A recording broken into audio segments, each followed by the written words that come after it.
but we do it with love and never with hate.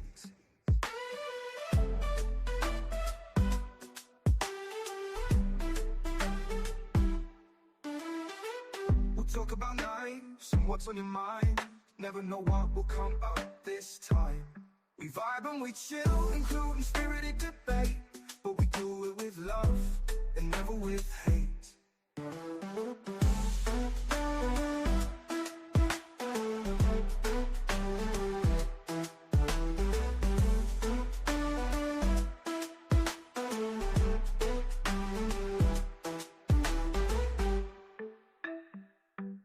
We vibe and we chill, including spirited debate, but we do it with love and never with hate.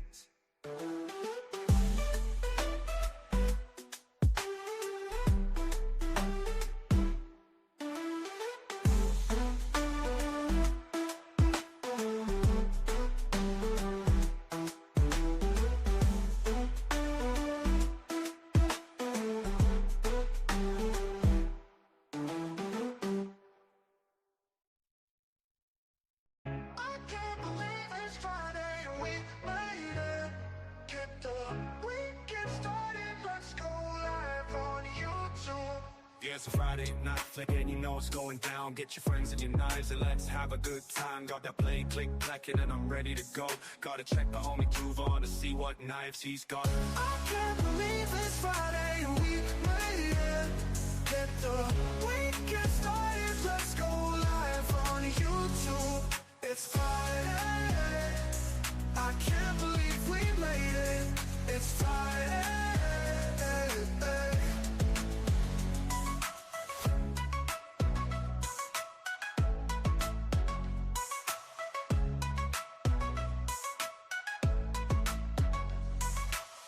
Can't believe it's Friday and we made it. Get the weekend started. Let's go live on YouTube. Ooh. It's a Friday night flick and you know it's going down. Get your friends and your knives and let's have a good time. Got that blade click clacking and I'm ready to go. Gotta check the homie Groove on to see what knives he's got. Ooh. Gotta check the homie Groove on to see what knives he's got. Oh, I can't believe it's Friday and we made it. Get the weekend started, let's go live on YouTube. It's Friday, I can't believe we made it. It's Friday.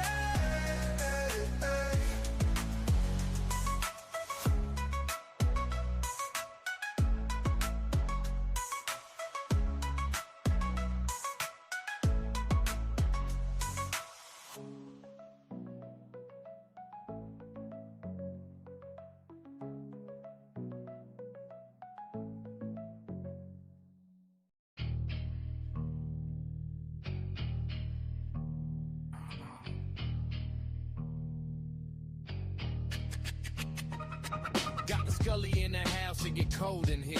Open up the pack, crack open the beer. No fear, no tears, got the old 10 gears. Knew you been around, ain't been home in years. Had a hard day's work, it was easy for me. Javon, the beat hit easy to me. We talk about knives, it was EDC. It's the first 1, 2, 3. I don't know if you all been told it could get weird. So are you high on cigarettes? Alright, ladies and gentlemen, Javon's Night Flicks, baby. Friday Night Flicks, baby. The first ever episode, we are getting it cracking like we say. Shout out to my... Because we only had a little bit, but are you high on cigarettes? And when that stuff runs out, you're gonna wanna make it. Are you high on cigarettes? Let's watch Javon's weirdness and get high on cigarettes. Let's watch Javon's weirdness and get high on cigarettes. Let's watch Javon's weirdness and get high on cigarettes. Let's watch Javon's weirdness and get high on cigarettes. Do you know that you're right or wrong? Do you know that you're right or wrong? Do you know that you're right or wrong? Do you know that you're right or wrong? He don't smoke 'em, but he loves it when you do. That's why he's high on cigarettes. And if you find him, you should light him up a few. He's getting high on cigarettes. Let's watch Juvon's witness and get high on cigarettes. Let's watch Juvon's witness and get high on cigarettes. Let's watch Juvon's witness and get high on cigarettes. Let's watch Juvon's witness and get high on cigarettes.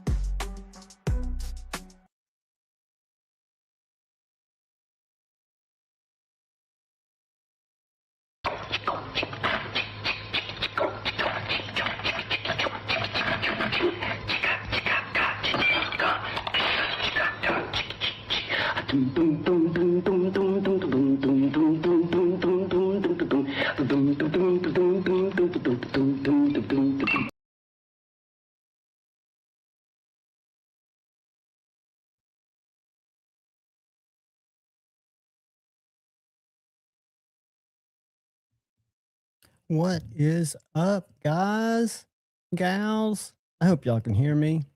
I hope you can see me, but happy Friday. I'm hearing lag in my ears. I'm going to assume that is me. You guys tell me if it sounds crappy out there, if I need to fix something. Brother Marco is in the house. Happy Friday, my friend. Miss Kathleen Smith in the house. Lovely seeing you, lovely lady. We've got the Roman gnome, the one and only Richard Hopkins. Channel member. What's up, brother? He had a new knife day today, but he might want to share that. Henry is in the house early. Guys, I try to start early on Friday nights. I can't always promise, but I know that Stevie and them go live right at 11:15 my time. So I always want to get out and make sure people have time to get over there. There's a way in YouTube, and I need to figure out how to do it, to send an audience to another stream. I see them do it in other streams, and maybe it's something I can do in studio where when I sign off, I can have y'all just transfer over there if you want to go. I'll definitely throw the link in. But anyway, it's great to see everybody. It's Friday. That means I had 4 more 4-hour days of social experiment inside the knife store. Quite interesting week, to say the least. The big question is, yes, I'm still there. I've not walked out yet. It's fascinating. I'll share some stories, but to me, what I find, I think the most amazing is how many people that I wouldn't think are buying knives for different reasons than I do.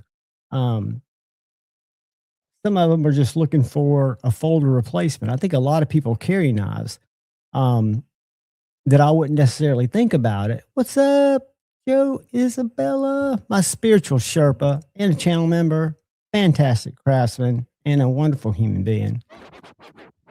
Good to see you, Joe.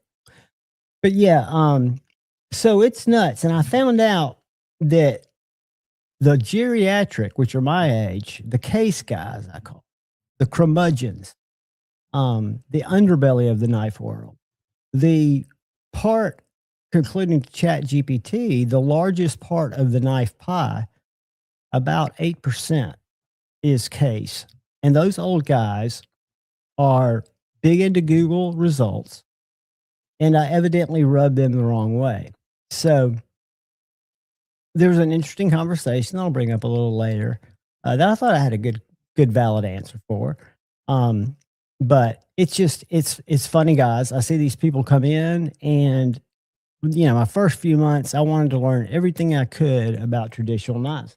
Still do. Like them, want to learn it for the right reason, but not to be able to sit there and spend 2 hours talking to these fucks.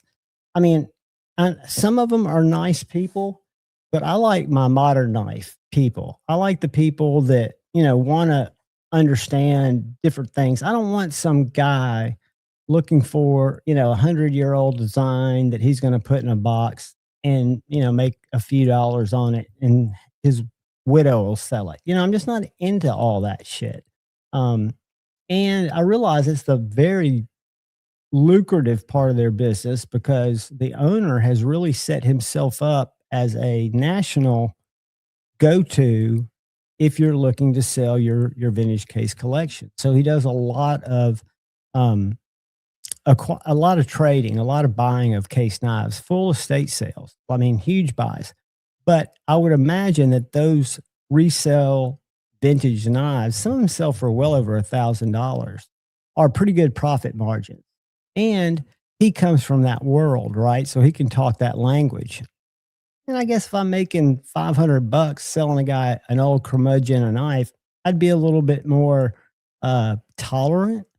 But to me, I make the same amount if I'm having a nice conversation with Joe Engineer about the different blade steels in a bug out than some old fuckstick who's angry, probably a little closer to me to death, but I'm just not interested in you. It's odd. It's an odd scenario. And it's not zapping my love for my kind of not love, my reinvigoration with thinking and carrying a slip joint. There are several months there that I didn't carry one, but it was interesting. And then I had, we've got these little swinging doors. They're like little mini bar doors. And the springs aren't that great, so they don't really swing back. And they're real small so that you can walk behind the different counters in the store. Well, if you walk out, one of them will typically stay open and it sticks out into the showroom about 6 inches. And I came in the other day and the old dude who's younger, he's older than me, but he dyes his hair, called me over and he said, "Hey, we got to be real careful. We were in here the other day and it was the day I was off. And one of these doors had been left open and this guy wasn't paying attention to his little girl. And I'm telling you, she almost ran right into it." And I said, "Wow, that would have been a great life lesson." That wasn't the right answer that he was looking for.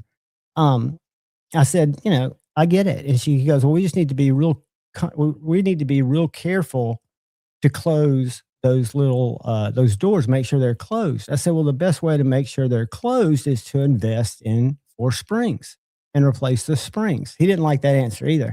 And I said, I won't say his name, but I said, "Look, I'm not trying to be an ass. I just have always worked in high pressure sales strategic environments. And I'm always looking for better fucking solutions. I'm not just looking for, okay, I'll make sure I push it shut, even though I do that anyway, because I'm OCD. And if a little kid runs into it, fuck, I've run into so much stuff. I mean, it's part of life, teach the dad a lesson and teach the kid a lesson.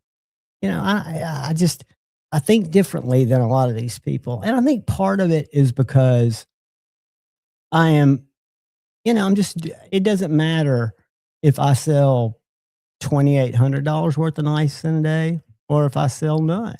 I mean, I'm making the same. And when I kind of went in there, the whole value of me is letting me put things on my Instagram that you can then, I collaborate with you and you can pull them into your Instagram and I can catalog your store for you pretty much.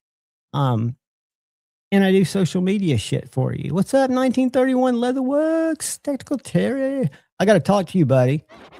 I assume you've done thug sheaths before, but I'm going to have to eventually get a thug sheath. Be Shady, what's up? I'm going to do a deal. Where'd it go? With my buddy Edgy.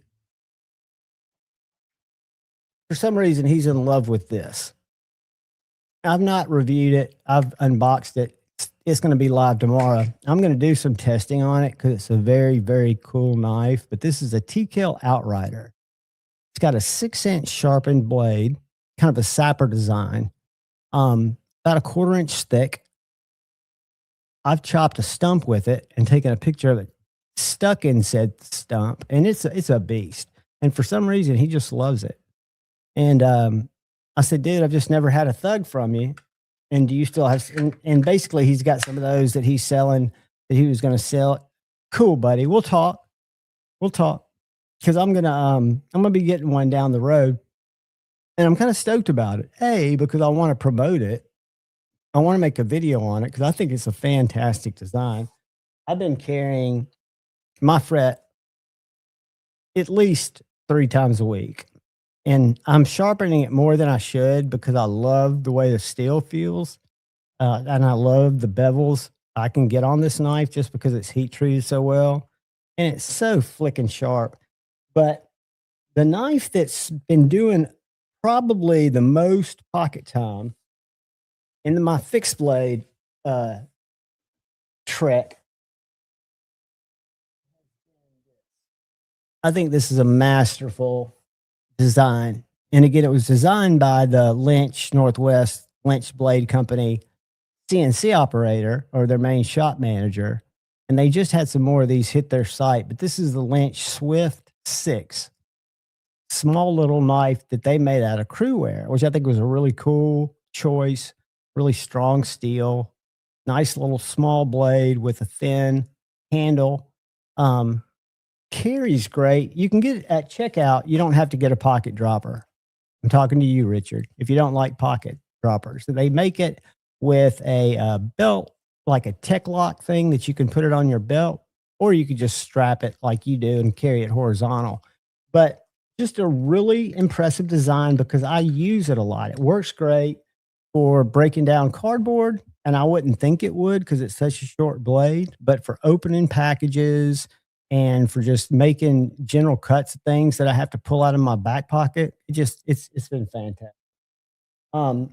I've carried this a few times and have started to transition and carry about 1 day a week. I won't carry a folder in my right pocket. I'll carry a fixed blade, and I'll just use that knife with my slip joint. Whoops. I thought that was a drink, but it wasn't. The other Lynch knife, the Swift 7, is a winner too. It's a bigger knife, but it's not super huge. It's just bigger than the Swift 6. I think there may be an inch difference. Maybe that 6 and 7 have something to do with the size. But it's got a longer sheath, so it doesn't really fit in my back pocket and retain. It does really well in my front right pocket. This is a front right pocket knife just because it's so thin. Joe made this sheath to fit my back pocket, but I'm scared to go all day sitting on 67 HRC crewware, or not crewware, K390. I love this knife. This is the most simple, plain, basic bitch of a knife, but it's such a fun knife to cut with. It's great for breaking down Amazon packages, for cutting stuff, and it's just so sharp because then you can go right to paper and still shred it. I've not tried the paper towel test because I've never had a lot of luck sharpening paper towels. And according to something I watched by Jared last night, and I've heard this from Kyle too, your apex has to almost be perfectly symmetrical to be able to cut paper towels the way they do. And I should be aspiring to get because it's just the same amount of work. It's just a matter of working to get your bevels the same.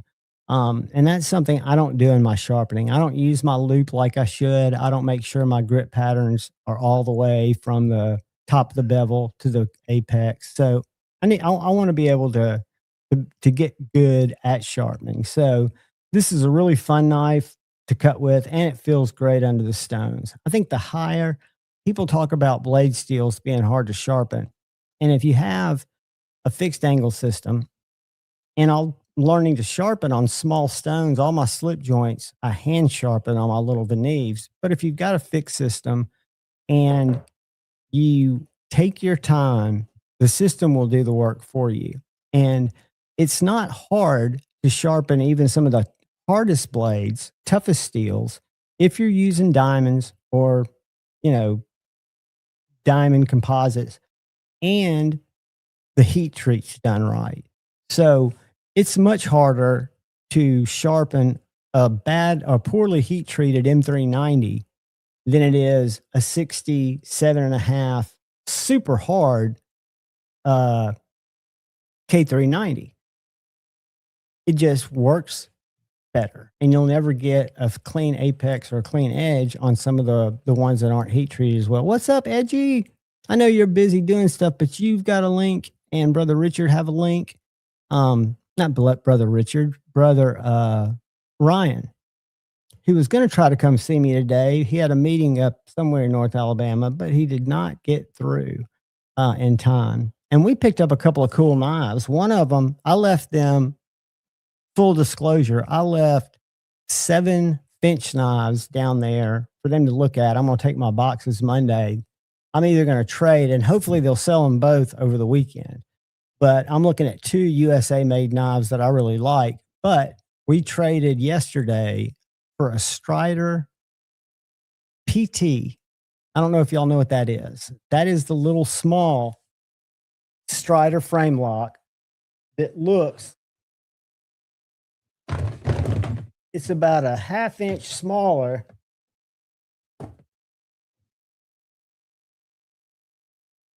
than this little guy. This is the ProTech Strider PT207. And believe it or not, this is bigger than the full tie Strider that we got. And the one we got is a frame lock, full tie. It's a Gen 3, which must be older because the blade steel's S30V. We also picked up a Chris Reeves Umnenzon drop point. I think I told you guys I traded a couple of weeks ago, or no, last week, for my first Chris Reeves. And when I saw the drop point today, which is just like this knife, except it's a drop point, not a Tanto. I like the Tanto better, or Tanto, however you want to call it. But I think they're both $5 and I'm not going to buy a knife, much less a $500 knife. And I'm not going to put together, there's nothing I want to trade bad enough. Now, when I'm talking about the Finches, the knives I'm looking at, there are a couple of them. One of them I did a review on today.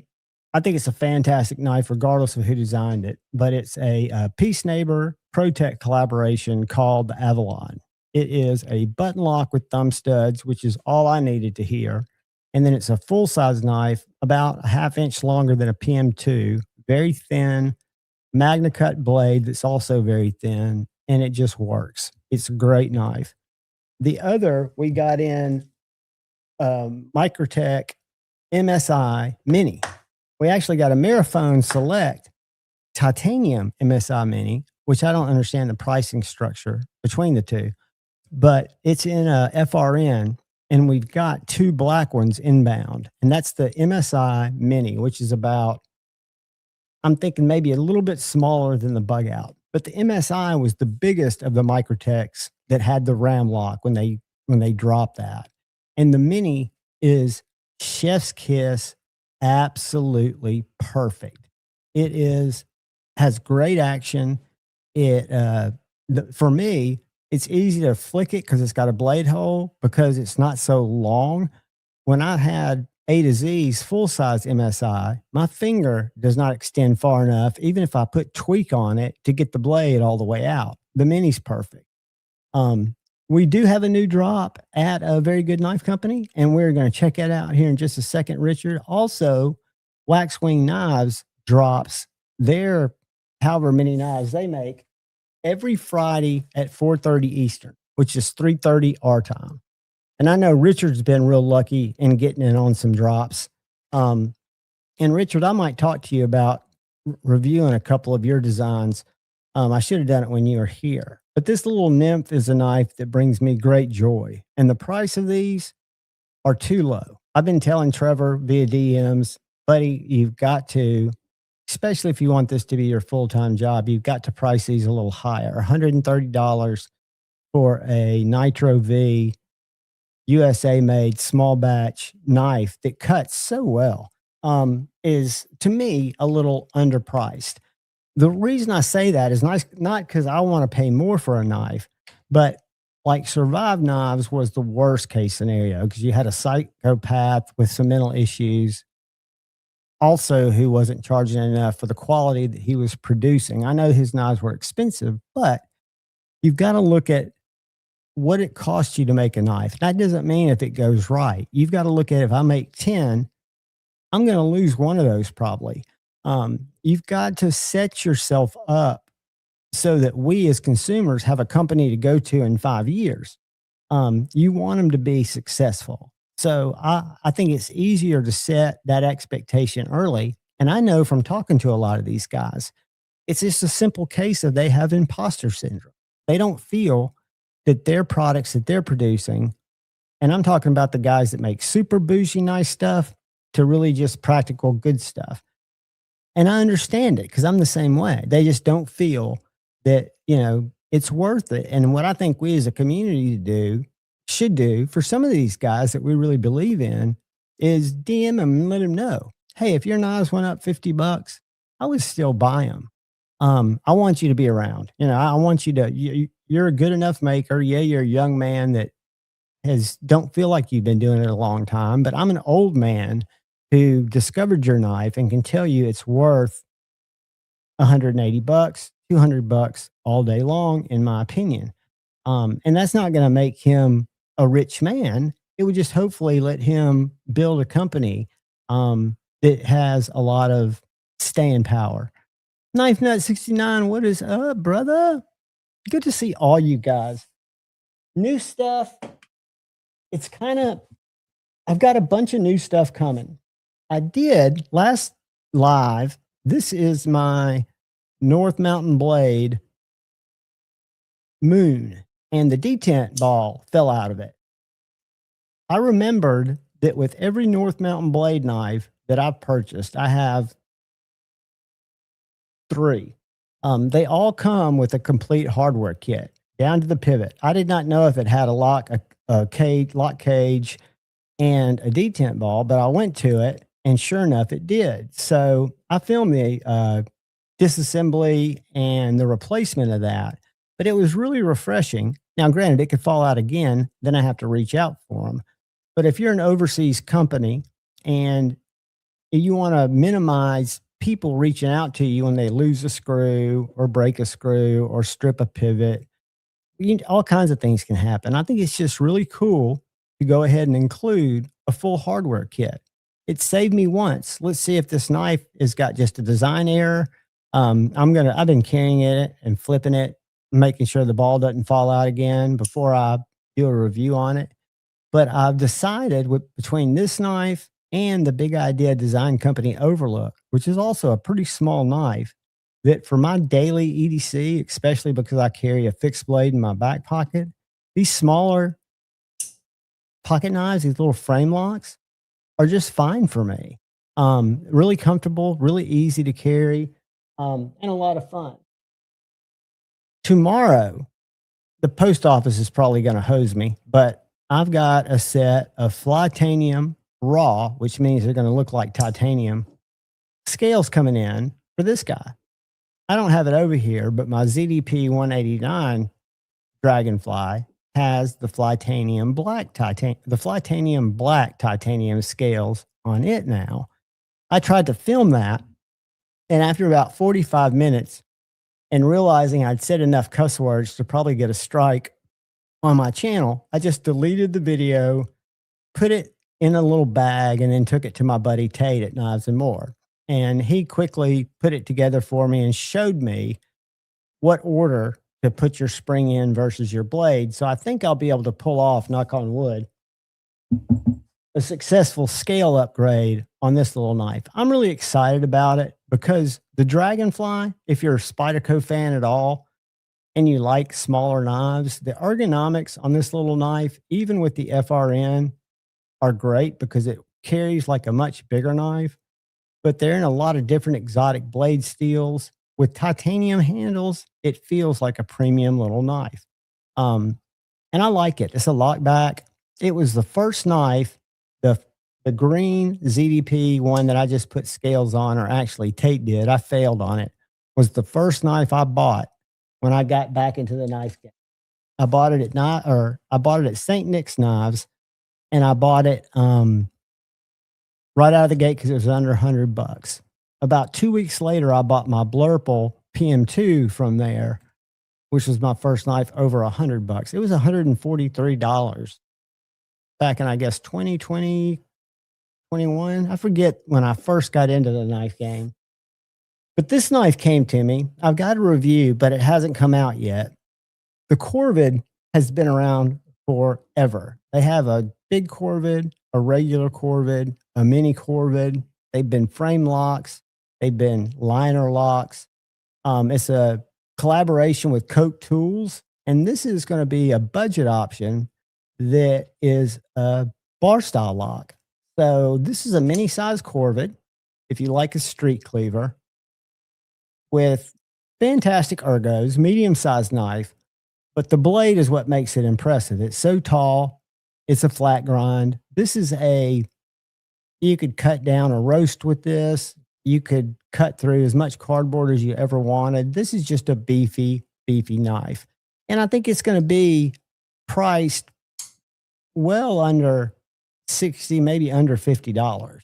It's available now. I just haven't gotten the video out.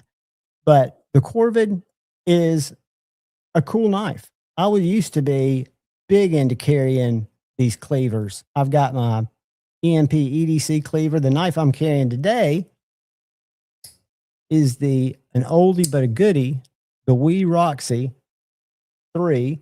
I bought this from Brandon Thrasher. I don't know if y'all remember Brandon Thrasher. He used to have a channel. This is a Todd knife and tool design that we made, and it's a little cleaver, but it's not as thick as some of my other cleavers.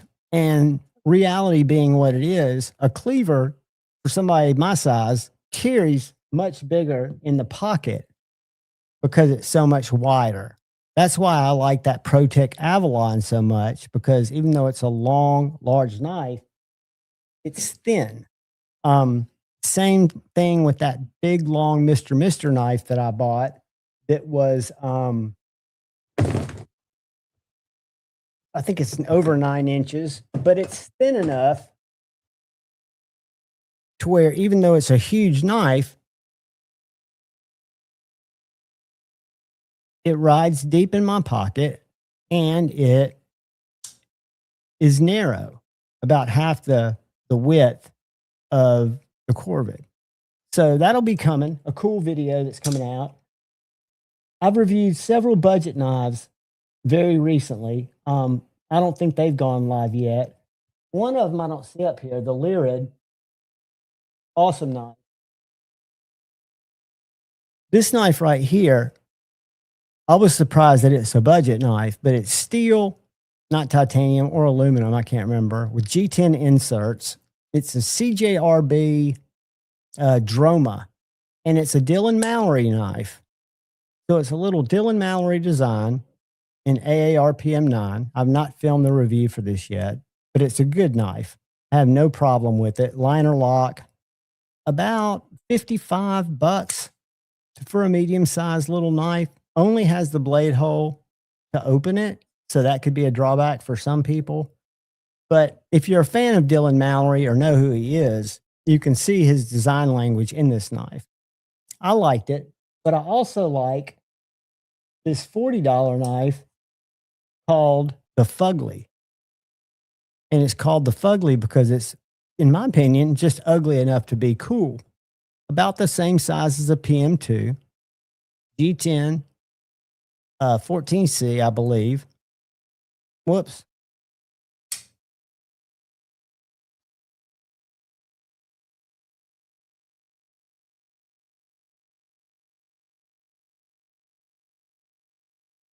I'm sorry. AR RPM 9. It's got that proprietary steel. But that blade shape and that kind of sway back handle looks funky, but it feels really nice in hand. You got a forward kind of choil, and it cuts through the things I cut, cardboard and paper.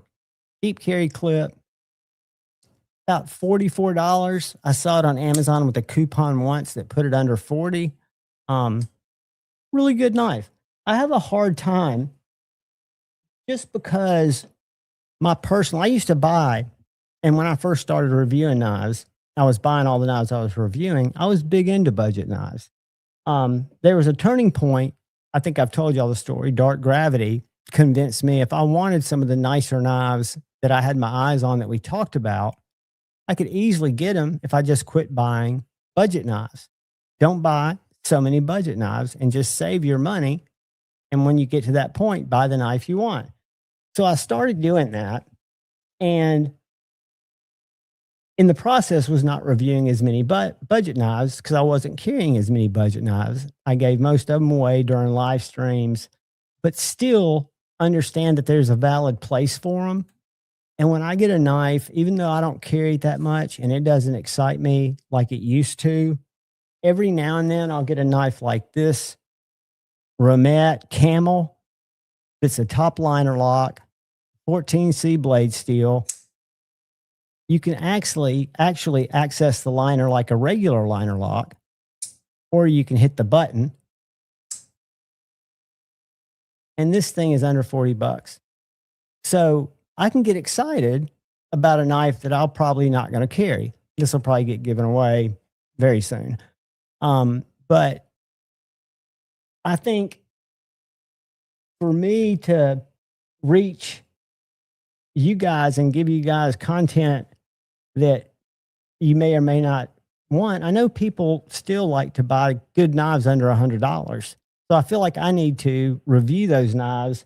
And the ones that I've always purchased, Civivi was a big one, but Civivi doesn't work with me in terms of helping me by letting me review their knives. And I'm just not in a position where I can go buy Civivi knives to review them because I'm not going to carry them. But Kaiser's been very kind to me.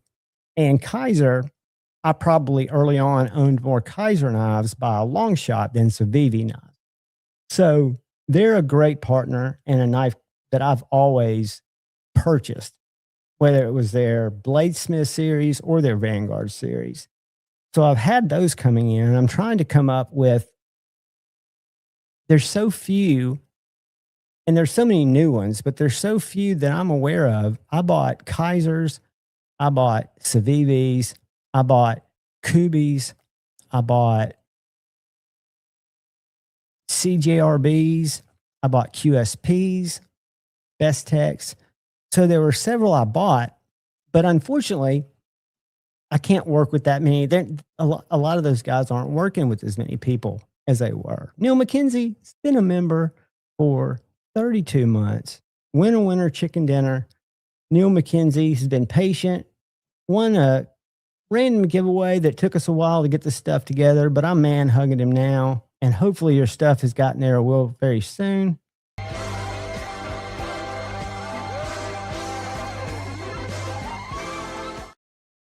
Thank you, buddy. And we will be having a members live Sunday at 4. Everything's back on normal schedule. I don't have crazy stuff going on. Kevin Smith and Knives, been a member for 22 months. You guys, I appreciate and get so humbled that y'all would be a member to the channel, but to stick around. Thank you so.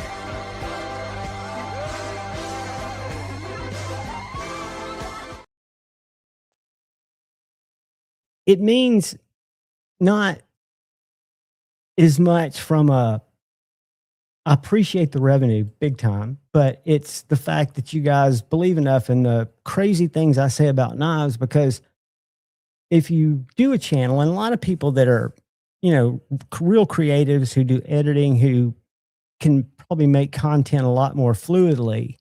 For me, it's different. My brain works differently. So everything that I record, I've got to be in the mindset to talk about it. I have to know about the knife. I've had to have carried it. And my whole thing is how knives make me feel, not how well they cut, even though I like to talk about that. But I don't do cut tests like Stasa. I don't do some of that heavy duty stuff. But they're one take, very basic, using an iPhone and wireless mic videos. So many content creators make so much better content.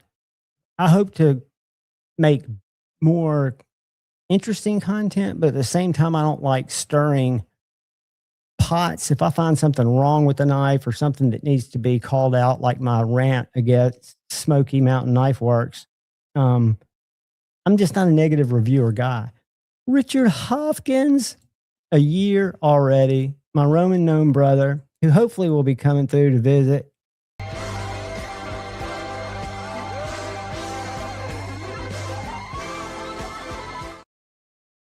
Thank you, buddy.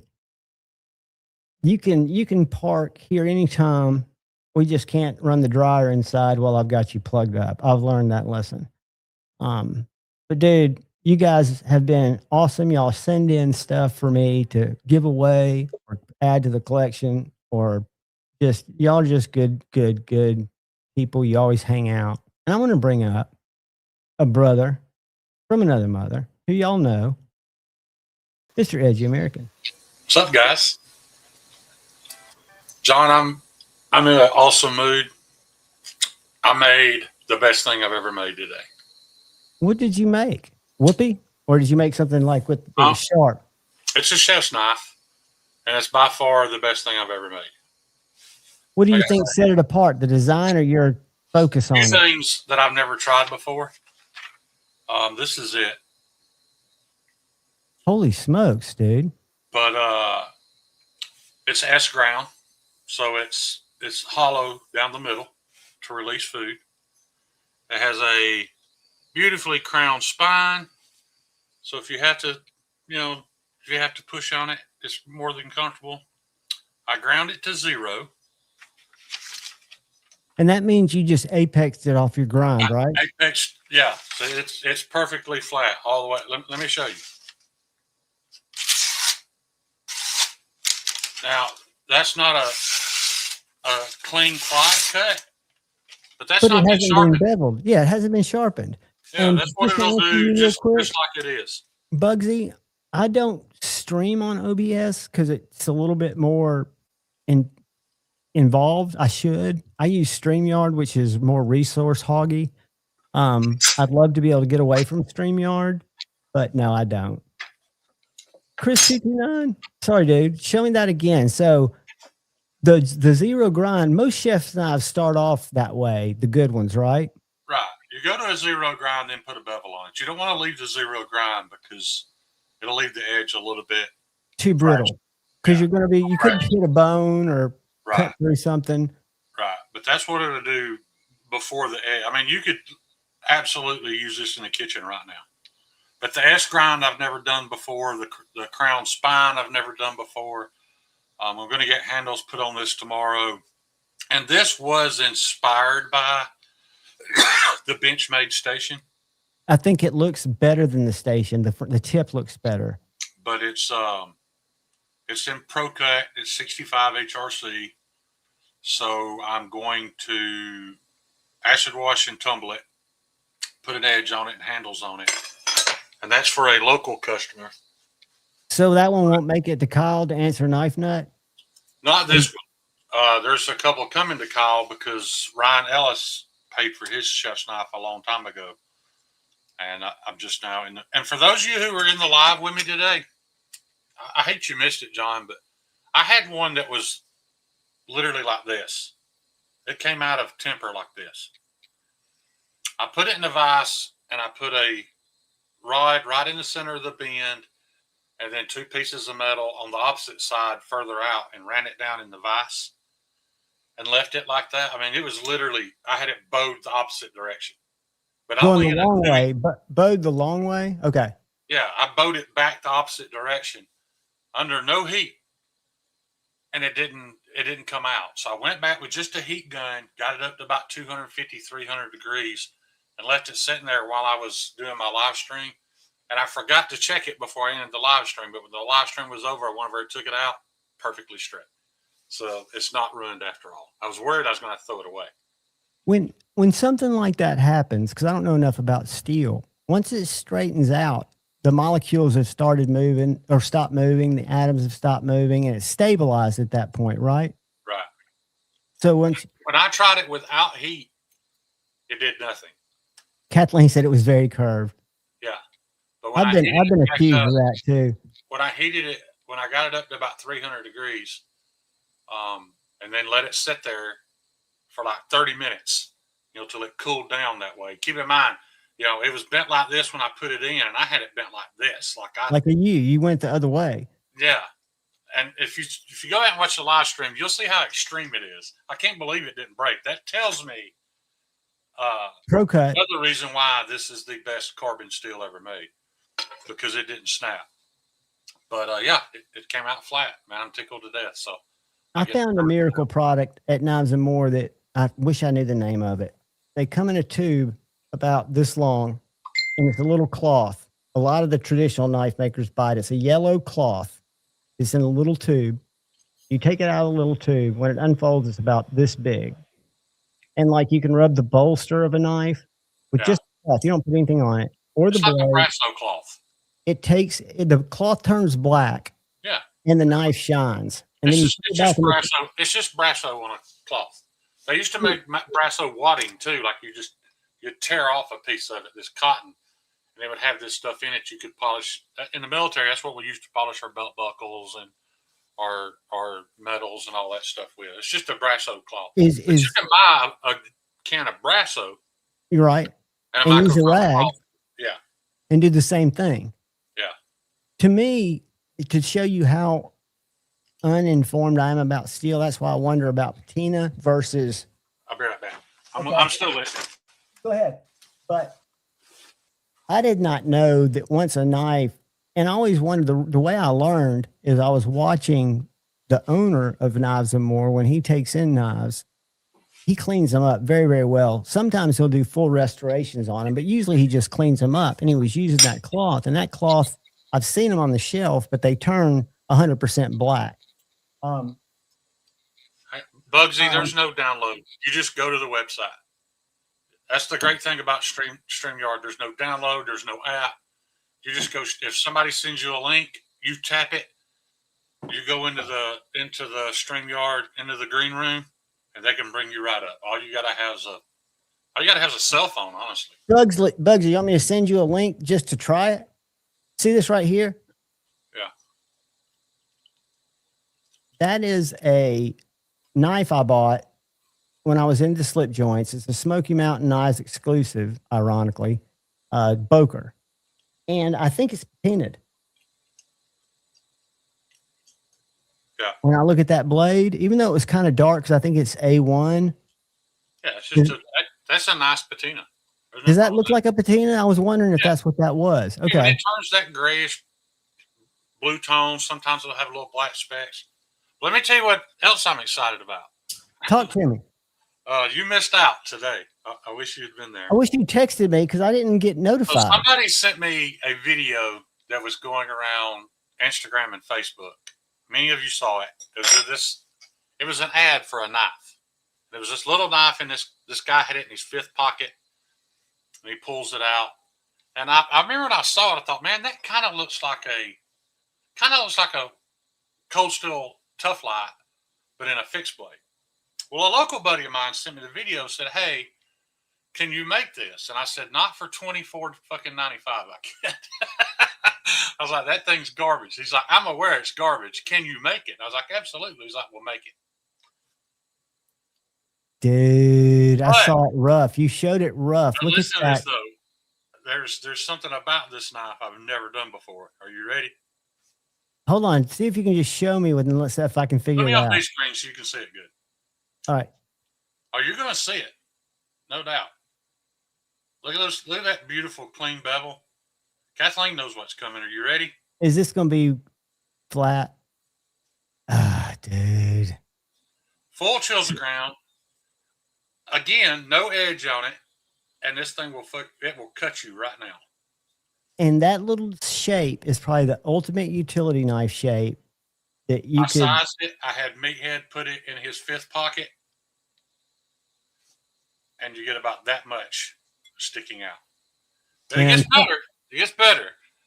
Because this is one of the first knives I've ever got to run with and really do my own thing and try to do something original. You can take me off big screen. This is called the Rimfire. I'm only going to put a scale on this side. A thin handle scale on this side. The back will remain perfectly flat and smooth. So it'll have a handle scale on this side. And for pins, the reason we're calling it the Rimfire, the pins will be spent 22 LR casings.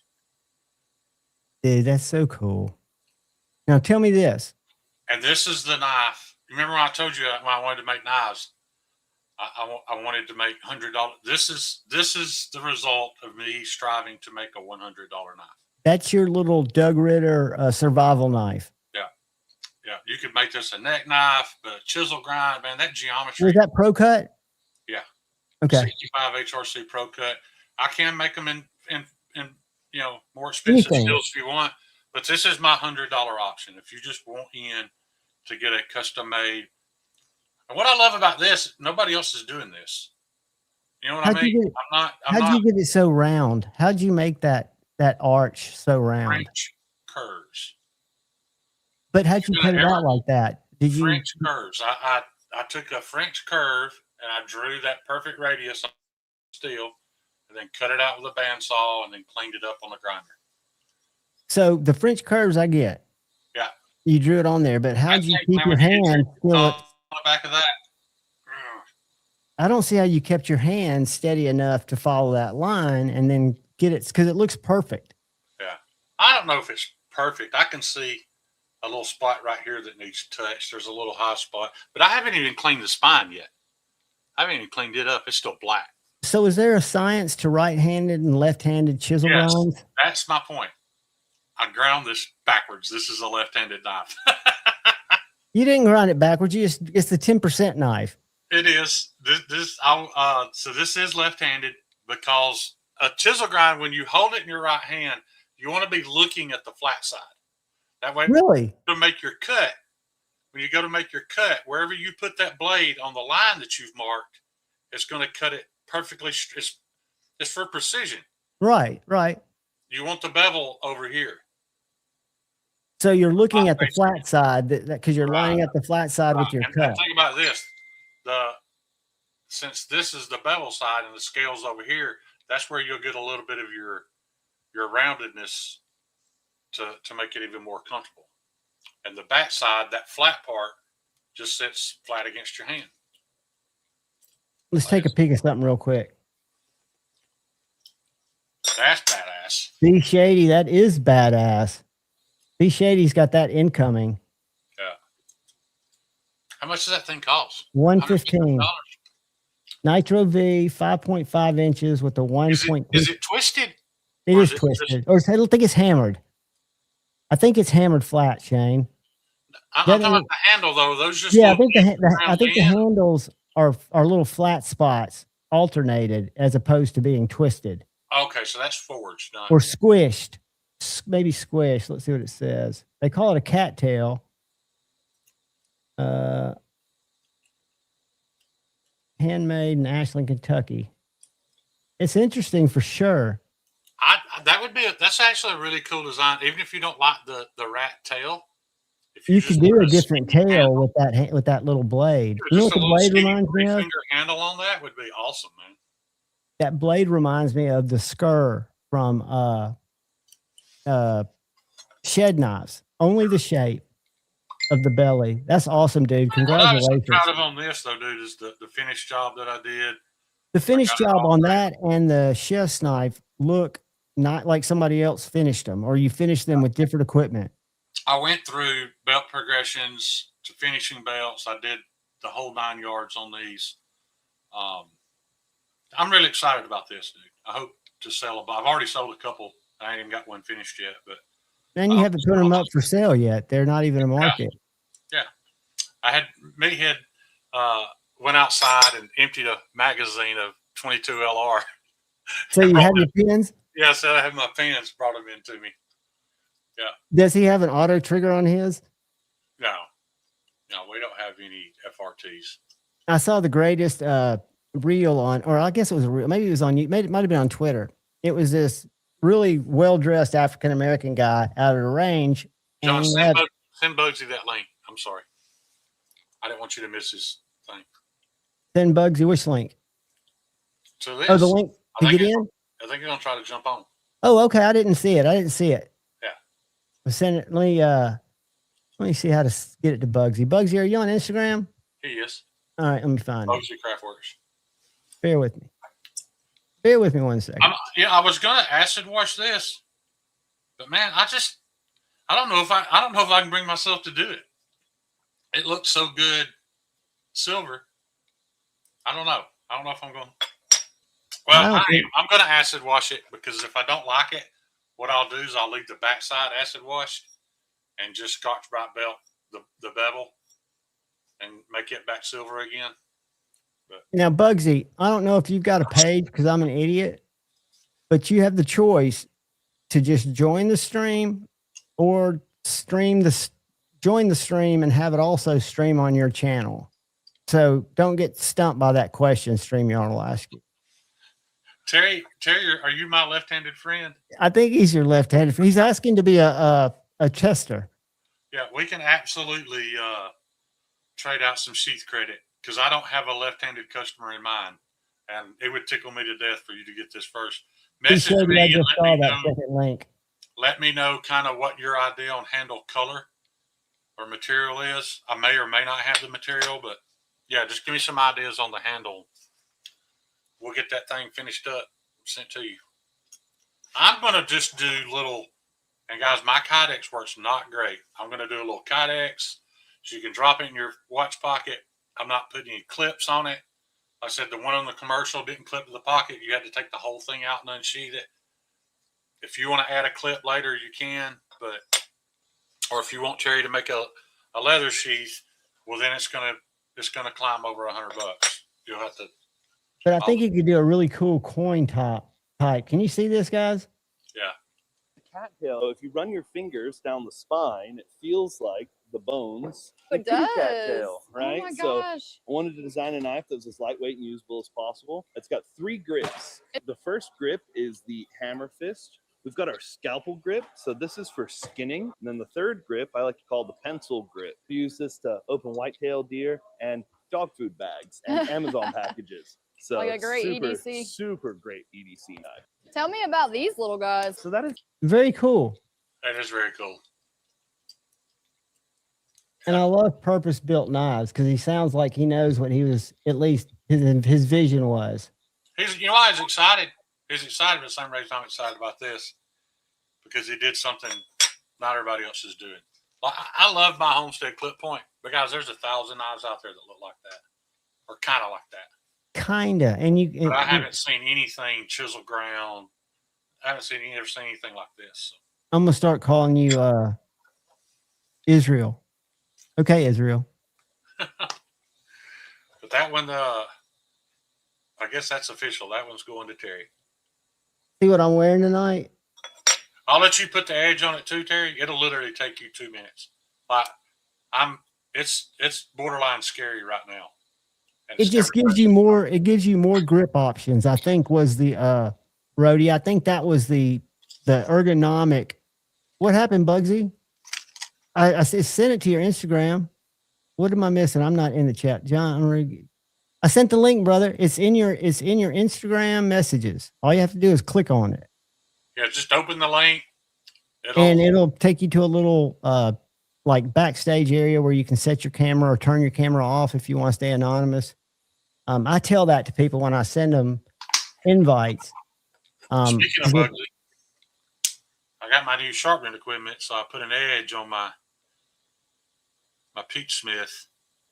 It didn't have a great edge on it when I got it. This heat treat was legit, by the way. But you didn't get your stones. You didn't get your package that's just sitting there between both. I don't have all of it, but I still got new stuff, that new sharpener, so I put an edge on this. Be shady. Since you said that, I got a knife at Amazon. The blade, hold on a second, let me find it. Amazon. I bought a knife that I gave away. I just wanted to test it. And it's similar, now that you say that, in the shape of the head. But I think that's a common shape, kind of like the nest monk. Let me go get my. You guys have never even seen a dough baby. I've made a bunch of these knives. I've given them away. I sent one to an Inuit tribe in Alaska. So somebody that they'd skinned 7 elk with it and only stropped it on their leather pants. But let me go get one because that knife kind of reminds me of it. I don't advertise it on here because it's not an EDC knife. It's purely a caping hunting knife. But I actually brought one home. So let me go grab it. Go grab it. What's up, Bugsy? Yo, what's up, everybody? How are you, man? I'm doing great, man. It turns your profile. When you turned your phone, it didn't auto. There you go. Trying to figure out the best way to go about this. And if you need to, you can always jump out and jump back in. So you won't, if you have to, you're fine there, but I don't know if that's easy for you to see. Yeah, I can see. I can't see chat. I was hoping to get it on my my new computer instead of the phone, so it's a little bigger. You want me to send it to a different link? Do you not have Instagram set up on your computer? I can send it somewhere else. I'm actually working on it. It's a brand new computer. Is So it, I'm trying. you got an email address you can put in the private chat if I show you where the private chat is, and you can bounce out and I'll email it to you if it's easier. Yeah, I'm really new to it, man. So I'm just trying to figure it out. I'm not sure what's going to be the easiest for me, and I don't want to take up too much of your chat. What we can do is you can hang in the mobile chat, and I can spend some time with you when we're not live. We can do it private. I can show you how to run through do it on laptop and a phone. I've done it on both, and it's hard for me to read the chat because I'm ADHD on either setting, but it's much more manageable on your laptop or on your desktop. John, apparently I was incorrect. I did not bring a dough baby home. I'm sorry. The dough baby is the one that's very, well, I say rustic looking. It looks like something. It's just ugly. It's just a design. There's nothing pretty about it. It's made for your finger to lay in the spine so you can get up in there and cut the esophagus and cape a deer. It's purely functional. Good evening, Sierra Rick. But look what I did bring home. What I did find, John.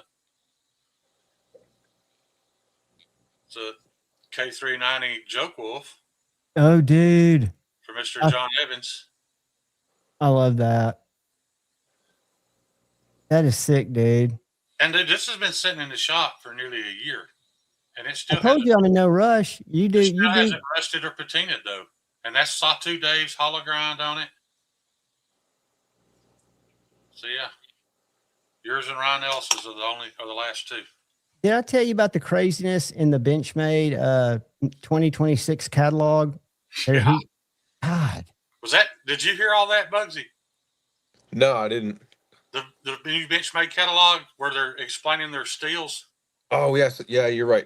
I totally did. That was the last live, Javon's live, right? Yeah, it was just, to me, it was just nuts because it made me first think, am I an idiot? Which I am, admittedly so. But I'm learning stuff. I'm learning what I at least think they're learning anything from that. No, but what I try to learn from my Laren's book is what's its strongest property. I don't need to know how they scale out. I really liked Gary Creeley's his graphic. Yeah, I thought it was kind of easy to understand. Did you not, Bugsy? The first thing I thought when I heard the Benchmade one was it was just AI. That's what I thought too. You're that's probably right. That's what a lot of people are using, and they're not going in and checking it. Yeah, exactly. Because it's probably too much to read. And even if you read through it, it might not register because it's information about a steel. But if you're not really paying attention to it. Gary Curley said it was literally explaining LC200N. Yeah, and that's what I think Bugsy was the definition for LC200N. I think Bugsy hit the secret ingredient, and nobody's proofreading, and that should cost somebody. And because I was in that business, somebody should roll over that. Yeah, absolutely. Now it's out there for the world to see. There's no taking it back. No, and plus it's misinforming a whole bunch of people. I've learned doing my social experiment. What's that? What is that? It's a Curtis. Which one? That's not an F3, which is the only one I've seen. This is a Curtis Cruise. This is one of his early models. I'm going to make you big for 1 second. Don't freak out. No worries. That is beautiful. That is gorgeous, dude. Really sick hollow grind. Super thin at the edge. The only thing and I'll probably put this in a video at some point, but the thing I really don't like about their designs is this proprietary setup here. It's just it's impossible to work with. You can't use any tool. You can buy the tool from them. That sucks. Are your I aquariums got another one. Bugsy? Say again. Are your aquariums there in the room with you? Oh yeah, all 30. Do you do that as a hobby, or is that a form of income? It's a definite form of income. It's big time. So do you raise freshwater, saltwater? You raise your shrimp? Yeah, freshwater. I have a lot of fish and shrimp going now too, and snails. Very cool. So is your market not the hobbyist, but the connoisseur, the eater? When you say shrimp and No, these are like ornamental shrimp. ah, They started off in the Asian market. They come mainly from different Asian countries, and some from like Hawaii. You can find them in like Florida and stuff like that, but they're more like a clear shrimp. Yeah. These ones are very Turn specific pink when you because boil them. say again. Do they turn pink when you boil them? No, they turn pink when they die. Yeah. what's this water setup that you're having to do? Are you having to? Is it anything that's normal for hobbyists, or is it a different type of alkaline? You got So there's two different kinds of shrimp that I have. One is a neocaridina. The other is just a caridina. The caridina shrimp can be anywhere between $12,000 for a pair. So they are very specific water parameters. The water is pretty much 0 TDS, which is total dissolved solids, which would pretty much kill it. You're not even supposed to drink that kind of water because there's nothing in it. It'll But they live in it'll that. actually strip nutrients from you. But they live in that. That's their natural habitat type of thing. Yeah, their natural habitat is very clean rivers, but they've been bred to a point where they're just very sensitive. And Do people buy those because they want them, or do you think it's also the challenge of, can I keep this thing alive? well, I feel like it would be a little bit of both. I think it's So more art. it- I think it's it living ap- it- art. it's absolutely both. But the thing is, with these ones, you want to be very careful because you can spend a lot of money and you can lose them in a day. Right. You can walk in the room with hairspray on and lose the But I entire think colony. I think some people are motivated by that. I think some people like that challenge. So that's Because actually I kind know of guys that have aquariums, and they moved from very simple things to raise to very difficult things to raise, which weren't any prettier. And when I asked, it was like, it's just part of the progression. And you get this thing in you where you want, kind of like we do with super steels. exactly. I was just going to say that. You want to be able to say, well, I've raised these fish, and yes, it's expensive and it's a pain in the ass. It's a headache. It's a lot of work, but it's just part of the hobby. You've just progressed. Hey, Bud, Yeah. you'll know the answer to this. And I see them on Instagram all the time because I click on them. What's that little badass shrimp? That's an ocean shrimp that beats shit up and makes them smoke underwater.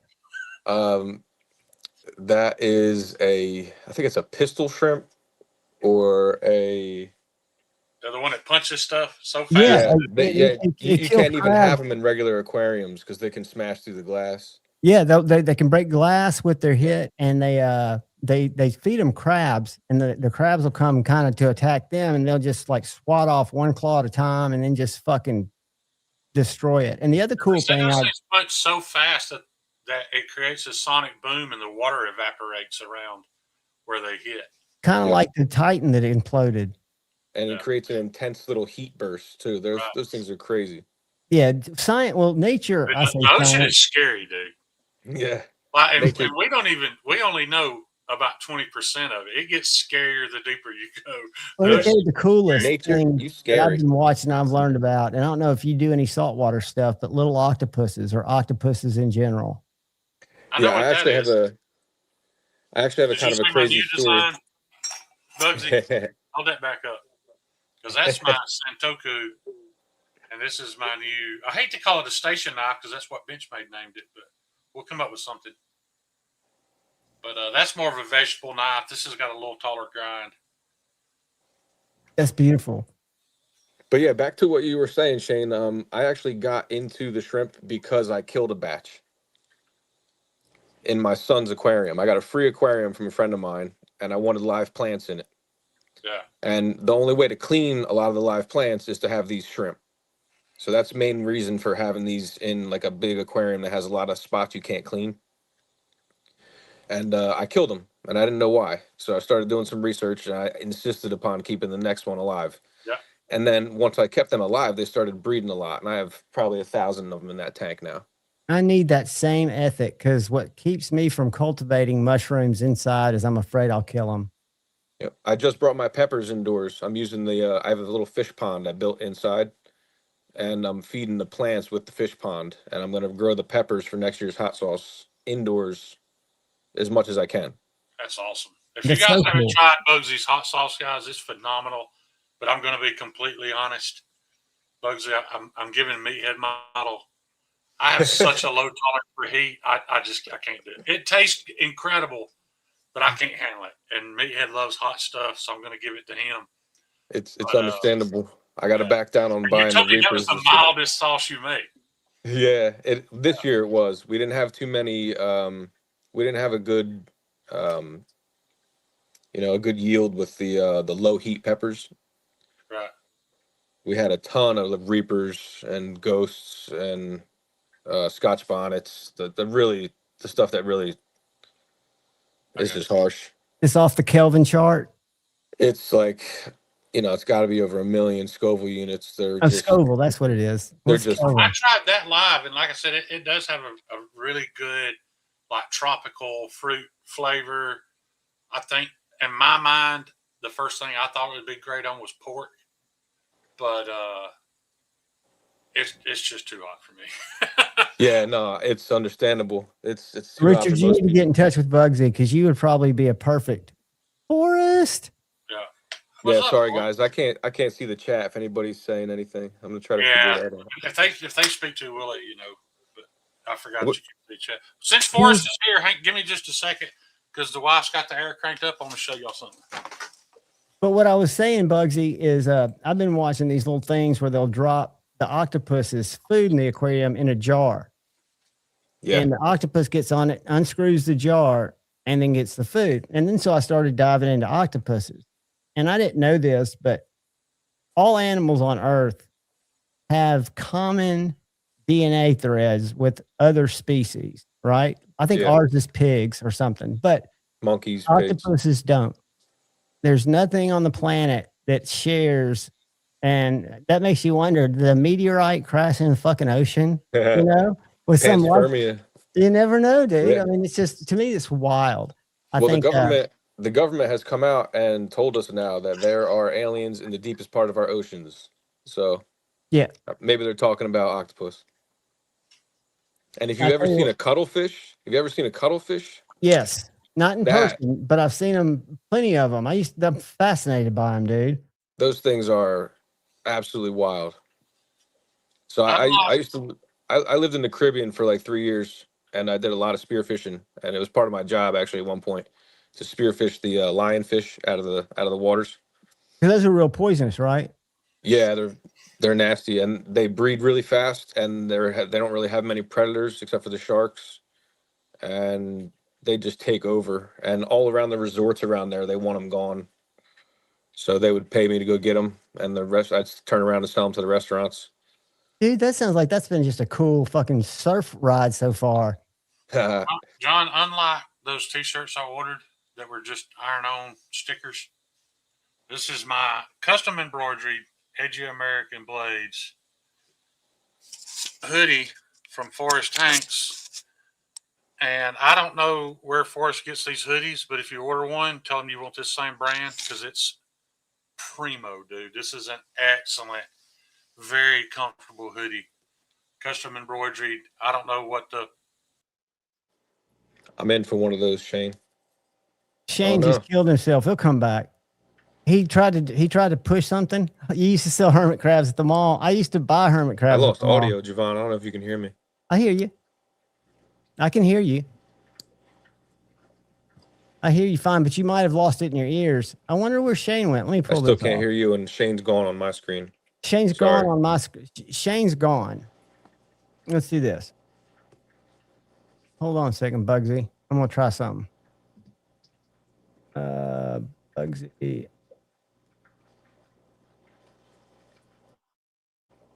I can hear your mic fine. I don't know where your audio. Do this. Exit the stream. Still got no audio. Go out and come back in. Go out and come back in. There you go. I don't know where Shane is, but hopefully Bugsy will come back in and he'll have his, because when Shane popped, it didn't look like he had time to touch anything. Can y'all hear me? Am I even live? We're live, I think. Are we live or am I talking to myself? I'll talk to myself for another 30 minutes. There's Bugsy. All right. I hear you. Can you hear? Yeah, I got you. Anytime you have something weird like that, because StreamYard's buggy, just jump out and jump back in. All right. And Shane, I don't know what happened to him. I don't know if he accidentally touched exit or if he'll come back or he'll get in chat. Yeah, I mean, I got a little story to kill some time if you need it. What do you got, dude? I mean, your So- stories are fascinating so far. Just the fact that you raise exotic shrimp is cool enough for me. That's one of my high points from Friday Night Flicks, and I'm on number 167. Yeah, I wish I could kind of show them off, but all the lights are going out slowly now. I got everything on timers. They go to bed. Yeah, if you don't time everything right, you'll end up with a bunch of algae issues. Does it also stress the shrimp? I would think it would stress the shrimp if they don't have the same cycle of time or daylight. Yeah, I mean, they're pretty resilient. You can leave them in a bucket for a month and come back, and you'd be surprised how many are in there. Really? And they just breed like rabbits, I guess? Yeah, the Neos, not the expensive ones, but the average, like you can put them in tap water as long as it's, dechlorinated. So the expensive ones, I take it's for a breeding pair that gets you that's what people are after, and they're rare to get a breeding pair together. Well, no, I have a lot of breeding pairs, but it depends on what genetics that they're looking for. People have bred their own colors and patterns into these shrimp, and there's certain colors and patterns that are much harder to attain, so they're more valuable. Like, for example, I did the same thing in cannabis cultivation. Yes, I would love to get into that, but that's still not legal here in Jersey. Neither here, but I wasn't here when I was doing it. Terms of service. But no, it's there's so much science to it. And that's what I learned from Shane about the heat treating, and from Gary Creeley, who shared a lot, is with strains of anything, to me, it's almost like playing some kind of master of the universe, some of the stuff we created. Because if you look at breeds of dogs and breeds of cats, most of that shit's, genetically engineered, if you want to call it that, or bred. Yeah, bred absolutely. out. Absolutely. Like, for example, I've had a rare gene express itself in the one tank here, and it's called it's an orange eye gene. So I have my typical colored shrimp, but now their eyes are becoming orange, like a bright orange. And that's a rare gene expression or a genetic mutation. So now if I take those and breed those together, I'll have more and more of them in the batch that are orange eye, and those are much more valuable. And if I can get some breeding pairs from there, that's where you can hit that's a big dollar thing. But you need multiple tanks. You have to know what you're doing with the water. Yeah, for to keep the difference, like, what would you call it? Attributes that are developing to keep them consistent. Rhodey, I don't know about the laws, and I don't know, is New Jersey a medical state? Because I know that Alabama just went to be a medical state, but for like 3 years they haven't opened the first dispensary, and I don't know if what the state of indoor personal cultivation will be. So in New Jersey, it's fully legally, it's recreational. But if it's fully legal, you should be able to cultivate like up to 3 or 4 plants. No. Now, see, the government doesn't play games like that, because what they did was to legalize pot originally. What they did was they took over all the original strains and they made them all into hybrids. That's why they're all getting weaker. Well, no, that's how they were able to patent it, because it's no longer a natural product. No. So the actual natural product, the seeds, the actual old, genetics, that's illegal still. That what you can buy is the government designed hybrids. Fascinating. See, I thought like in Colorado when it first, I know people who are able to, maybe it's just Colorado or Oregon, but some states have personal cultivation as part of it. Does that, and I know it's not federally even recognized yet, it's state to state.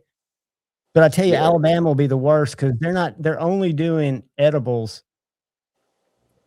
Edgy, it says device is not connected. Edgy, it says you need to connect your mic before you can join, if you can hear me. Edgy's come back, but he's not, he's technically hobbled currently. But no, dude, animals and working with animals, I think is super cool. When you say you're able to, where does someone go if they're interested in getting a pair of exotic shrimp? How do you find that market? Do you do it online? Oh yeah, it's huge. It used to be a lot bigger when Facebook allowed animal sales, but Facebook has since I think it's been since like around COVID, a little after COVID, you're not allowed to sell Do it stuff on. Yeah. on Um, marketplace? yeah, because some states like these are illegal to own. Like there's a thing called an axolotl, which is like a salamander. I can't own them here in New Jersey, but all the states around me you can own them.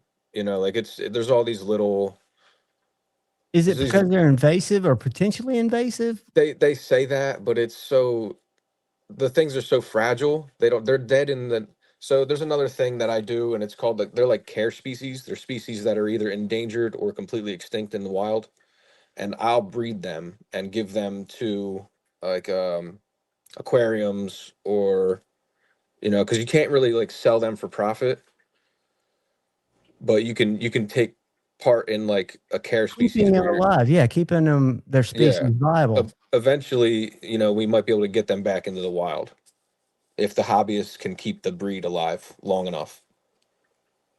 That's just something cool that I didn't even know existed. But that's fascinating. What? And you said you got interested just because of a fluke?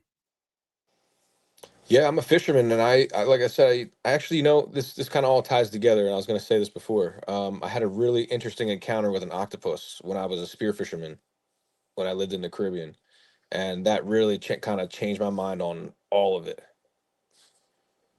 Because I like, Was it kind of enlightening, or was it just different? it was amazing. So I don't know if you want me to take up the time on your Yeah, stream about definitely, this. dude. That's to me, I'm fascinated by that shit. So I was just spearfishing around these big rock heads. They used to have like a dolphin cove at this one resort, and a hurricane came through and wiped it out.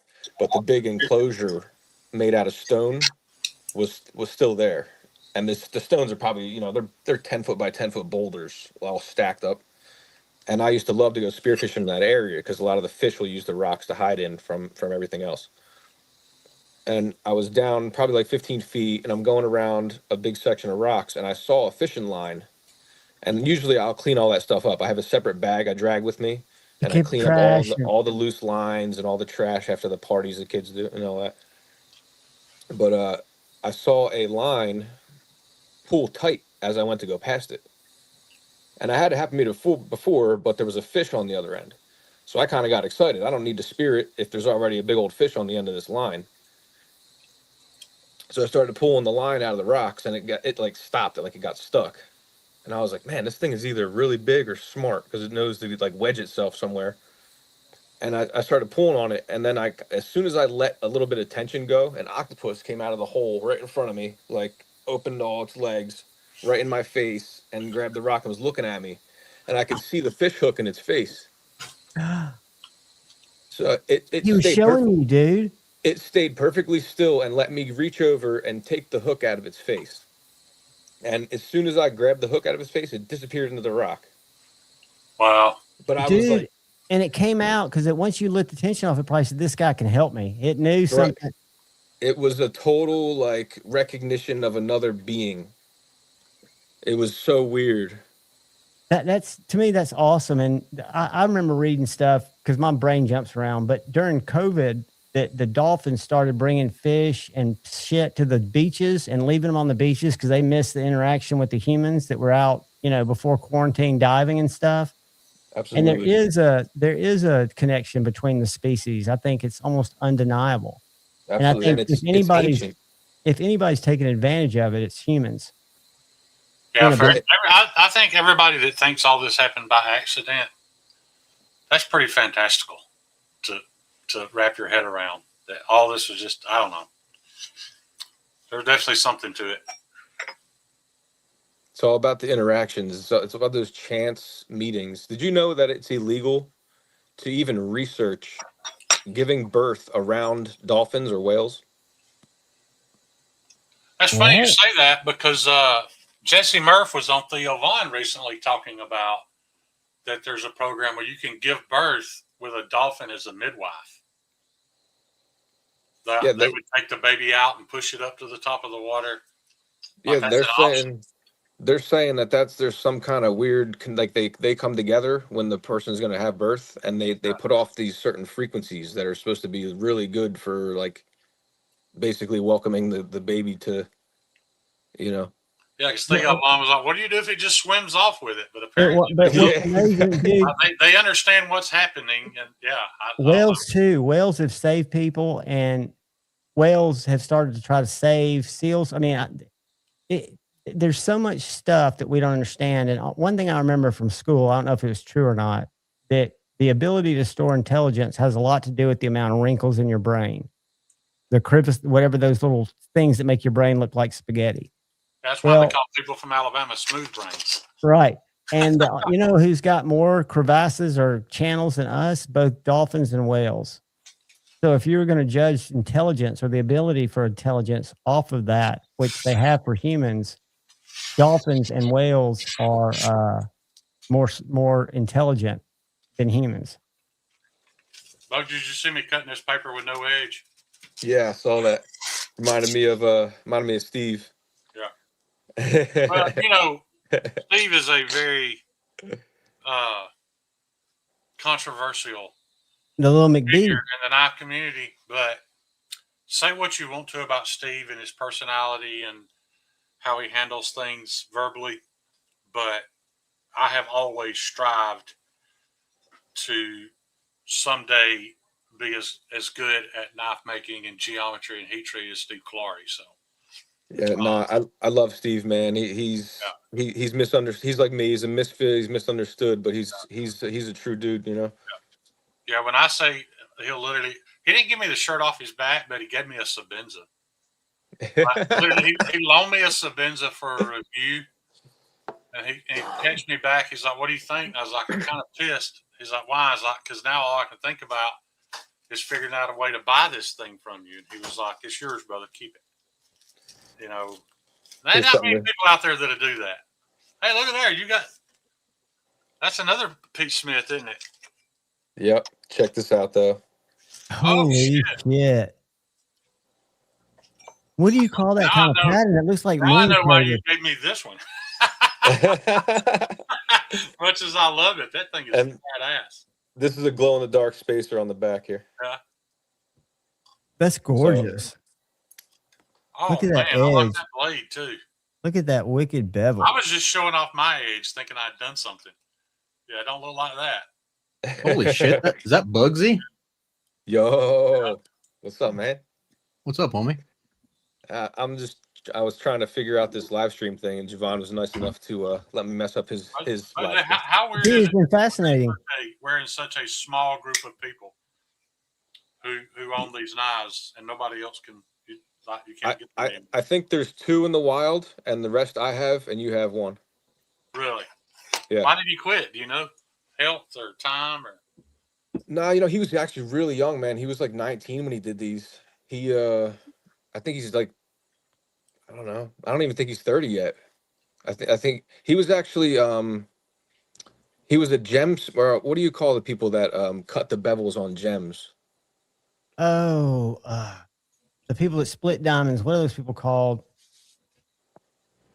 Kyle, do you know? No. Is it a gemsmith? Could be a Jim Smith. What's up, Forrest? Dawson, Sierra. Because that's where he started with the whole thing, and that's why it's Peach Smith. I think. Kyle, did you see my Asian American hoodie Forrest made for me? No, that's cool. Yeah, that's very cool. I was going to tell Forrest I need to get back. I was extremely excited about the embroidery, but Jim Cutter. It made it even sweeter when I got the hoodie and realized how good a hoodie it is. I mean, let's see what brand it is. Forrest probably trolled me and bought a really nice Chinese hoodie. I don't know. Don't care. It's fucking nice. now I got to know. Hey, at some point, though, if it's not made in America, but it's nice, you got to give it credit for that. Oh, I would. I'm still grinding my knives every day on Chinese shit. That $20 bevel jig I bought, it's garbage. I would never recommend it to people because I'm constantly working on it. But I've been grinding knives for 2 years on it. That's funny, Well, Jeffrey. I knew whatever, Jim Smith, but he was a crackhead, and I wouldn't let him nowhere near Gemstone. Shane, whatever hoodie brand it is, it's impressive that it actually can get over your head. Yeah. Well, it has to stretch a little. Real nice, real nice. I don't know if I can't read the tag. My eyesight's too bad. Let me go find my glasses. I got to know now because Forrest hadn't said anything. We'll wait for you. So Kyle, I didn't mean to kick you out. I always forget when it dings that you can get in, and I always go to click you in about the time that you're already coming in, and it throws you out. I was gonna show off this other Curtis that I have too. Oh, dude, I've seen that somewhere, something similar to that. What is that? What's it called? A Curtis? Yeah, it's a Curtis dog tag. But this, you know how dog tags are usually like thin and kind of like lightweight. That's a thickie in titanium. This is the exact opposite of that. That reminds me of John Graham. And look at I don't know if you guys can kind of tell. It's a really weird, like almost like a double chisel grind. Like, yeah, that's what I was saying. It reminds me of a John Graham. The Razzle was his custom knife he did, and then CRK ended up doing one as a production run. This is that other one I was showing earlier, Kyle. Oh, nice. At the large Curtis. Curtis Cruise. This thing is so light, it's unbelievable. It's carbon fiber on the show Super side, thin. right? What's that? Carbon fiber on the show side? Yeah. That's awesome, dude. Carbon fiber. I've got it's got this really cool like flamed tie. And that clip. The Cruise is like a 4-inch blade, right? Yeah, this is like no, it's not 4. I'd say it's like a 3 and some change. Oh, okay. I thought that was one of the big ones. No, I had like an F3 and I had so many issues with it, and he was such a pain in the butt to work with. Yep. Of course, you're right. It is a Gildan, and I don't care. It's a damn nice hoodie. This is one of the F3 productions from Tuya. And I hear from someone I have who a knife, John, that you might be able to help me with. what's that? Local guy brought me this. And from what I understood, the guy talked like it was a local custom maker made it for him. But I've heard this name before. It says Longleaf on it. Hold on a second. Let me make sure I'm right about that. Yeah. Hey, Kevin. It's branded Longleaf. One word, Longleaf? Yes. I know it's a carbon steel because this knife was nasty. It was all rusty and rough looking. And I refurbished it for him, reground the bevels. The bevels were shit. Reground the bevels, cleaned it all up, sharpened it for him. I mean, it's a nice knife. It's a little heavy for the size that it is, but it's a thick chunker. But have you ever heard of Longleaf? Is his name? ChatGPT can't find shit. I wonder if his name's Longleaf. I don't know. I thought I'd heard Longleaf as like a cheap Chinese brand, and I was hoping this guy didn't sell him a cheap knife and tell him it was custom made. But I mean, it's well made either way. But I know it's carbon steel. It's probably 1095, but it's thick, saber ground. I kind of had to completely redo the bevels. I've told Kyle I would never be comfortable with regrinding somebody's knife, but this one I was okay with. I actually brought the bevel up about 1/8 of an inch because, like he said, it was ruined. And if I ruined it, just throw it in the garbage. But I pulled it off pretty well, man. Like I said, I had a good day today. Everything I touched turned to gold, all except for grinding my first rimfire left-handed. And you got a left-handed person that's interested in it. 1931 Leatherworks. Yeah. Terry's gonna get it, so it's all good. But does anybody have a left side fifth pocket? Shut your mouth, Bugsy. Because I thought about that. Dude, that was great, dude. I thought it won't matter. But here's the thing: if you're left-handed, you're gonna carry it in your left pocket. Then you'll just need to put a multi-clip on it so you can clip it in your pocket. It's not. Or you can just do left-handed cross draw. Yeah, that's true. Absolutely. I'm about to have an experience with the left-handed sheath. Olive Knives is sending me a Venari, and they only had left-handed sheaths. They're going to send me a right-handed sheath. I said, well, I might not need it because I've never carried in my back left pocket. it's probably not going to work well, but I think I'll stab myself more trying to resheath it than I do when it's in my right pocket. Nice plunge, Shane. I can't stop looking at these things, man. I'm so proud of them. You hear me? Kyle said it needs a sharpening tool, but No, that's not what I said. what'd you say? I said I would add a sharpening tool because the plunge. Jackass. Is that an angle? I mean, it's as steep as it can get, but it's still going to create a small smile. But Terry can add a sharpening tool if he wants to. I got something to show. I don't. This thing may cut paper like it is. This is a thicker material than the kitchen knife. But I'm telling you, when I rub my thumb across it, it already feels sharp. Hey, look at that. It's not clean, but that's with no edge at all. I want Cuts to better grind. than those slick joints I get. I want to grind everything this way now, but I know I can't. This is zero Why do grind. you say you know you can't? Well, because not everybody needs a knife. That thing. No, but Not I mean, everybody wants a chisel grind. But if I did all my regular knife bevels, then everything I make would be a kitchen knife. I'm not, and I wasn't suggesting that. I think what I meant is you can grind the same quality, but not the same style of knife. I didn't realize you saying you wish you could grind them all like that. No, I'm just talking about the geometry. Like I thought I've had good geometry in the past, but that's part of it, man. You just keep getting better.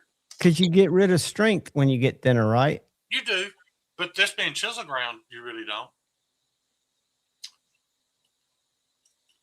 You know, the more you research chisel grinds, we've all been carrying the wrong shit. Chisel grinds and vest serrations are by far the best cutting tools on the planet.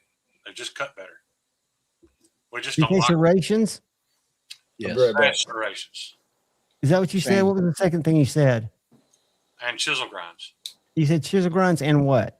Vest serrations. What's a vest serration? Whatever it is, that guy that does the serrations for CRKT. VEFF. I got you. Shane, did I show you this? I've never. When did you get that? A while back, I got it from a gift from a buddy. Huh? Dude, everybody should own at least one serrated knife. Well, this is the S35 Persistence. Right.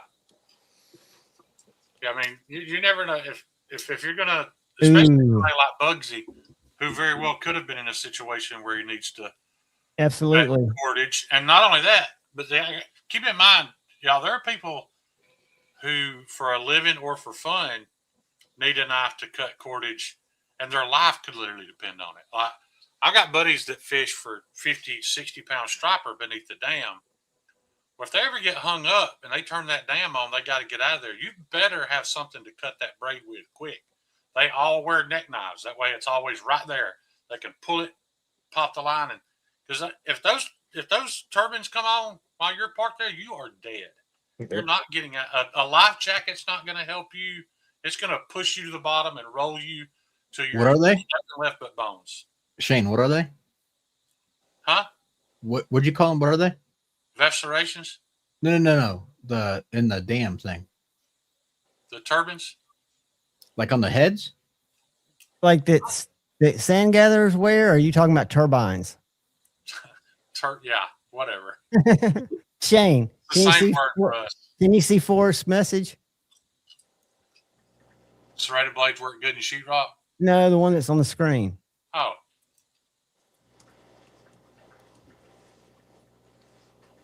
That's the Absolutely, pic- Forrest. It looks like an Essie, but I can't tell. Just forward that picture to Shane. I will. I'll get it to Shane. Yeah, we can absolutely do that, buddy. That's where I was I'm going. a little Dawson. nervous about making Forrest tonight. I'll be completely honest, though. Because you can't bullshit and say stuff about a knife if it's not true, because Forrest is going to fucking find out. Forrest uses his shit. Forrest But can I ain't front scared. flip a fixed blade. Yeah. I ain't scared. Shane. Dawson. Turbines, I have never said turbine in my life. Like, that's how everybody in the South, when you refer to the I've same. never said turbine, and when I'm talking about a turbine, but I Well, lived you're in allowed Colorado to for be 5 wrong. years. Shane, Yeah. I didn't tell you what I finished up today. You didn't tell me what? What I finished up today. What'd you finish up today? Your mom's knife? I'll be damned, you did it. Dude, that looks Not- gorgeous. Let me make not you big hateful. for a second. Not hateful for my first time making scales. No, not at all. You made those? That's a piece of that's a very thin piece of S90V that I fucked up. And that's all I could make out of it. Like when I removed the mistakes I made, that's what was left. So we made it in. We decided to make Kyle's mom a small Santoku for the kitchen. That looks awesome, dude. Good job. I can do these in S90, guys, but let me tell you something. I don't think you're going to want to pay it, and I'm not positive you're ever going to reap the benefits of what you paid for. Of the This edge is my retention? Yeah. Pro Cut's that good? No, Pro Cut is good, but it's just That's the price you're going to pay.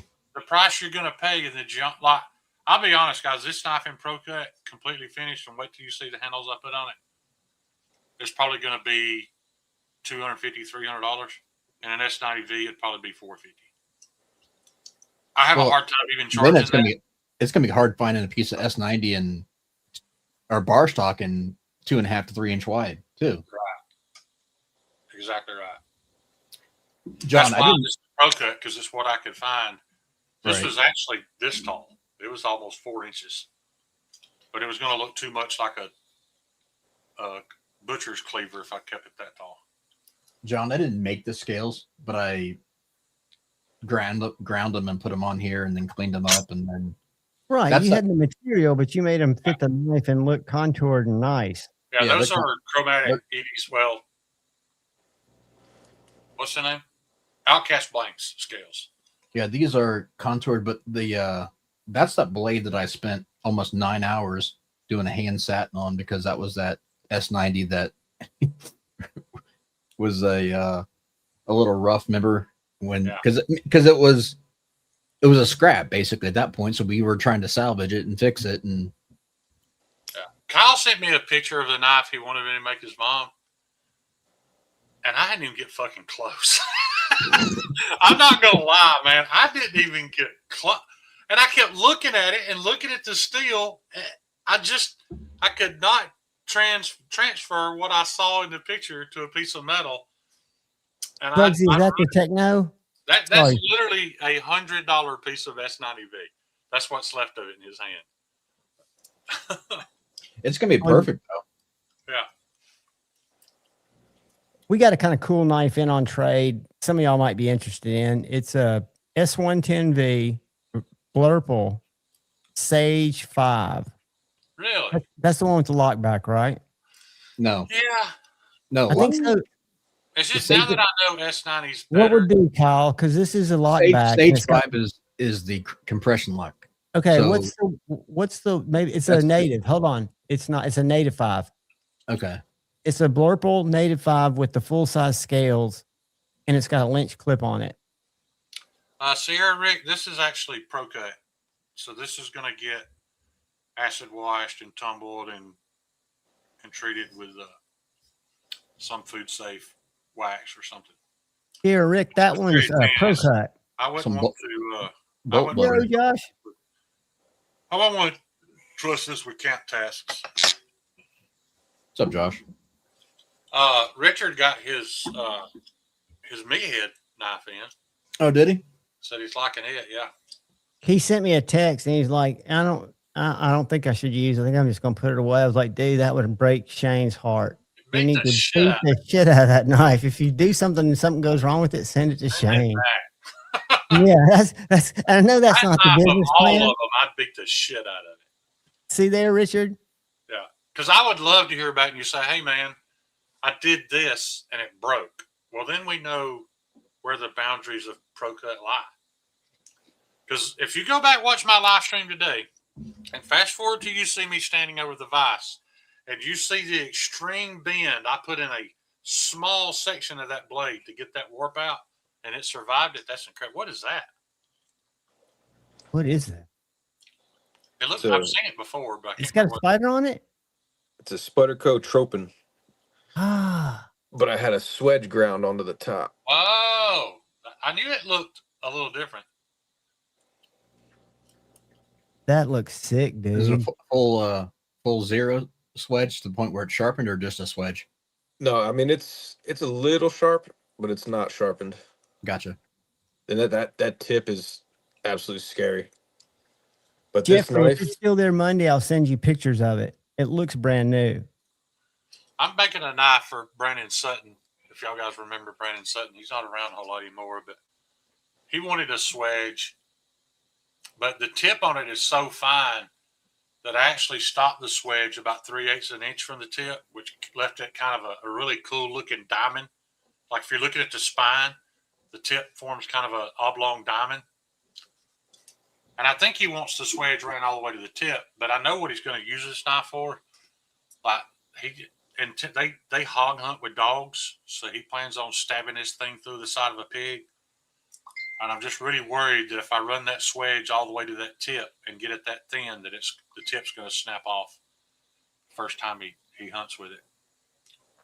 I'm going to tell y'all something that's, I don't know. I hope it doesn't upset Kyle. And I'm not saying it to upset Kyle, but I brought one of two. We had 2 ProTech Avalons in, and I sold one yesterday. So I took the other one home, 300 bones, black blade, 280 without one, to review it.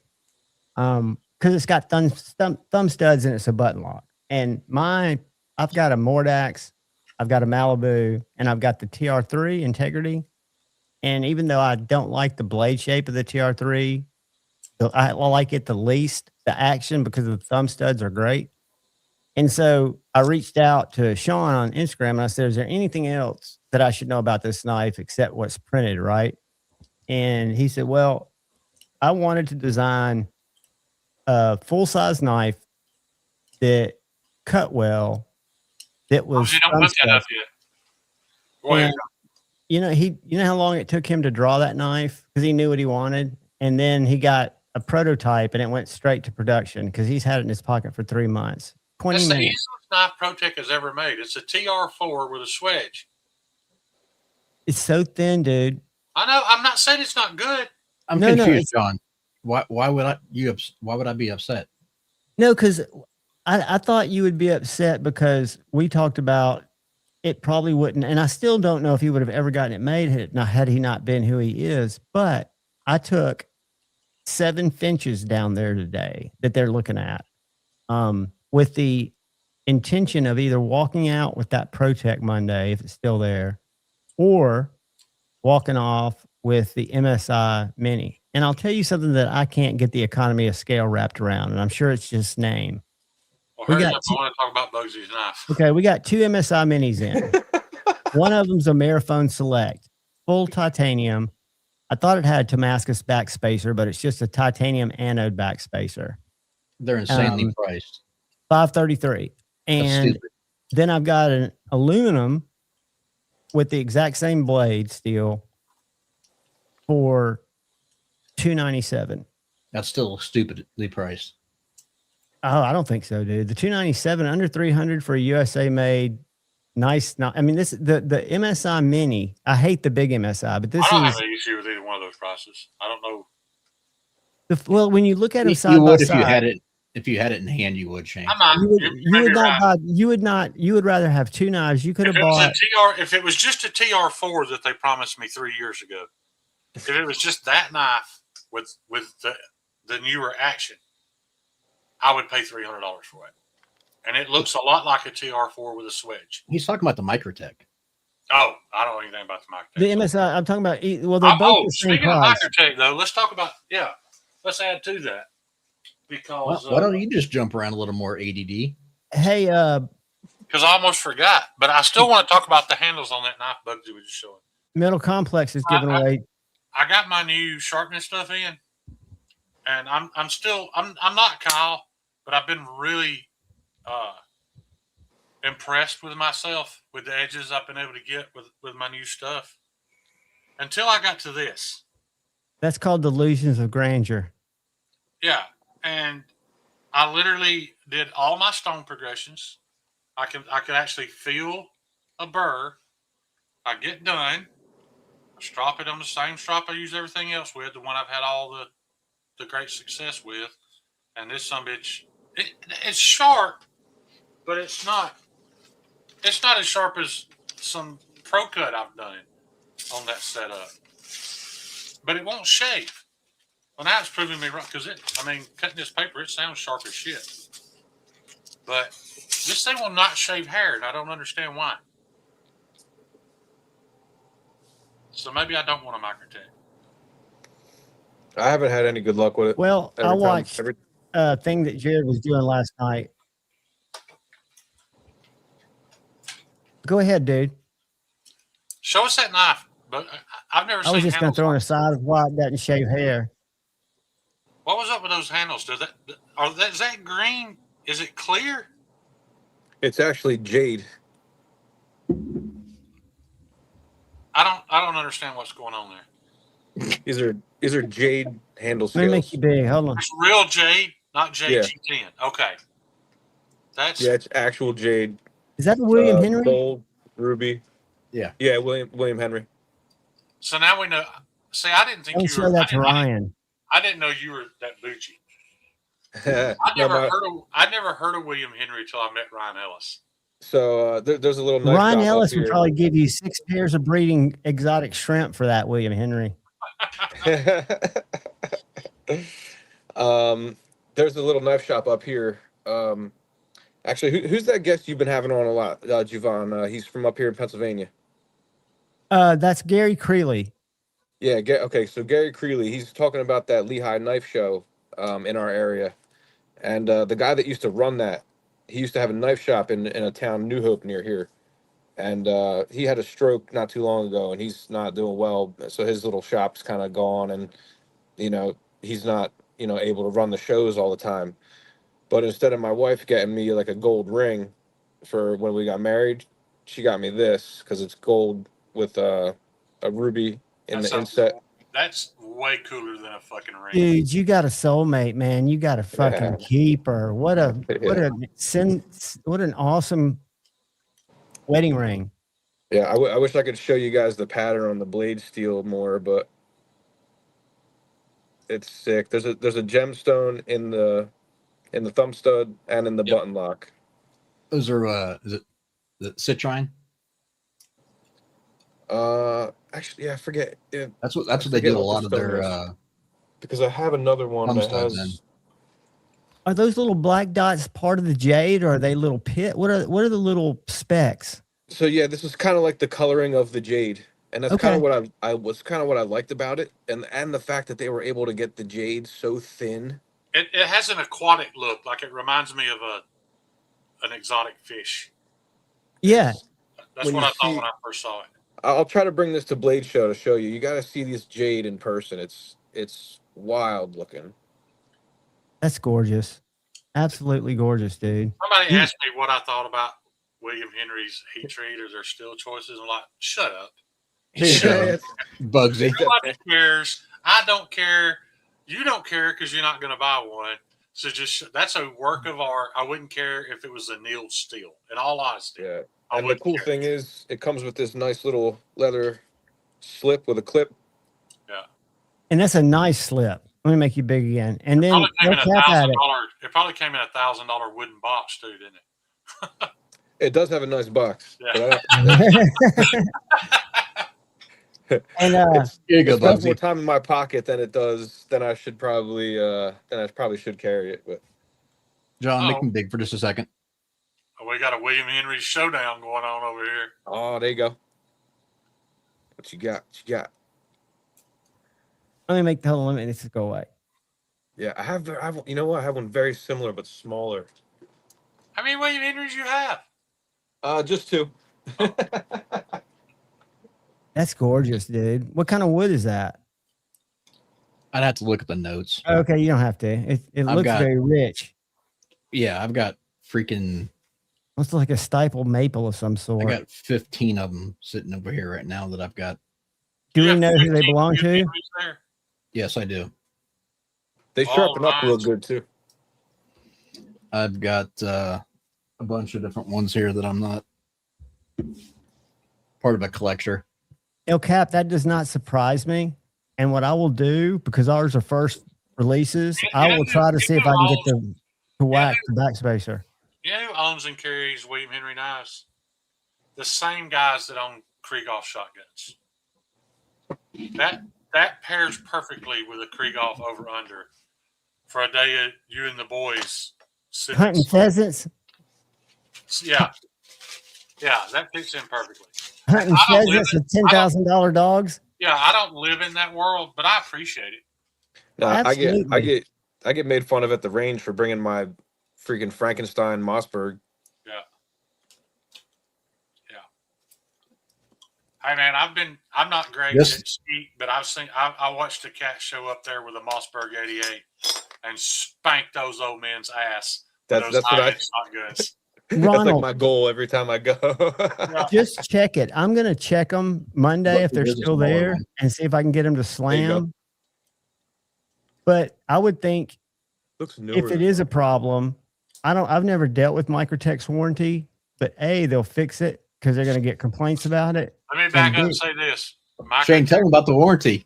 Treated me better than I deserved. They treated me better than any knife company on the planet. That's because they still laugh about you. You're the story. I don't need Microtech knives anymore, but I will always rave their customer service. Have you heard this story, Bugsy?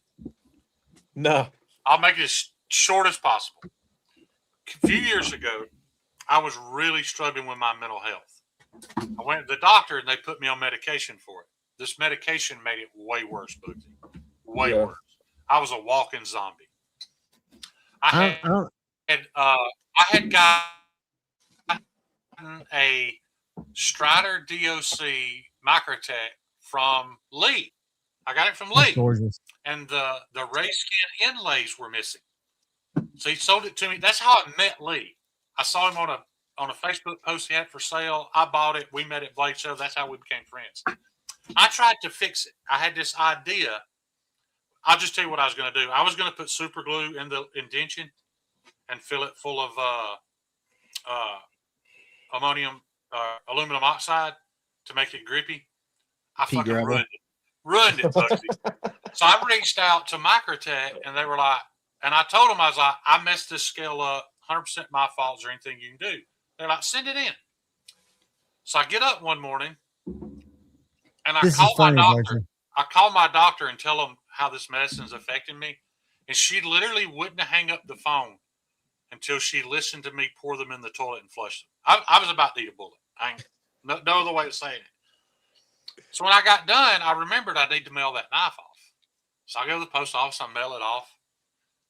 A few hours later, I look, and my Microtech DOC's laid on my nightstand. I mailed them a fucking effing growl EF255, the DOC copy, the clone. I mailed that to Microtech.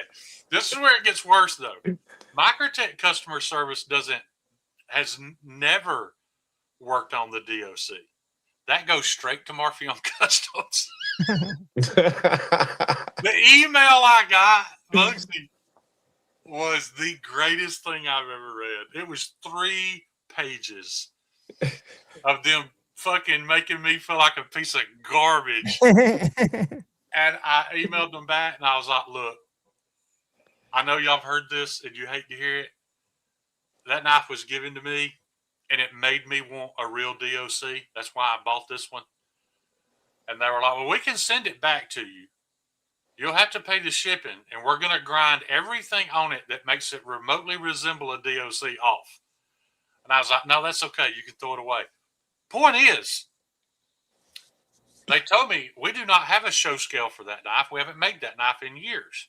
The next day, the lead tech messaged me. He's like, hey, man, I've got one of those scales in my toolbox that has a tooling mark on the inside.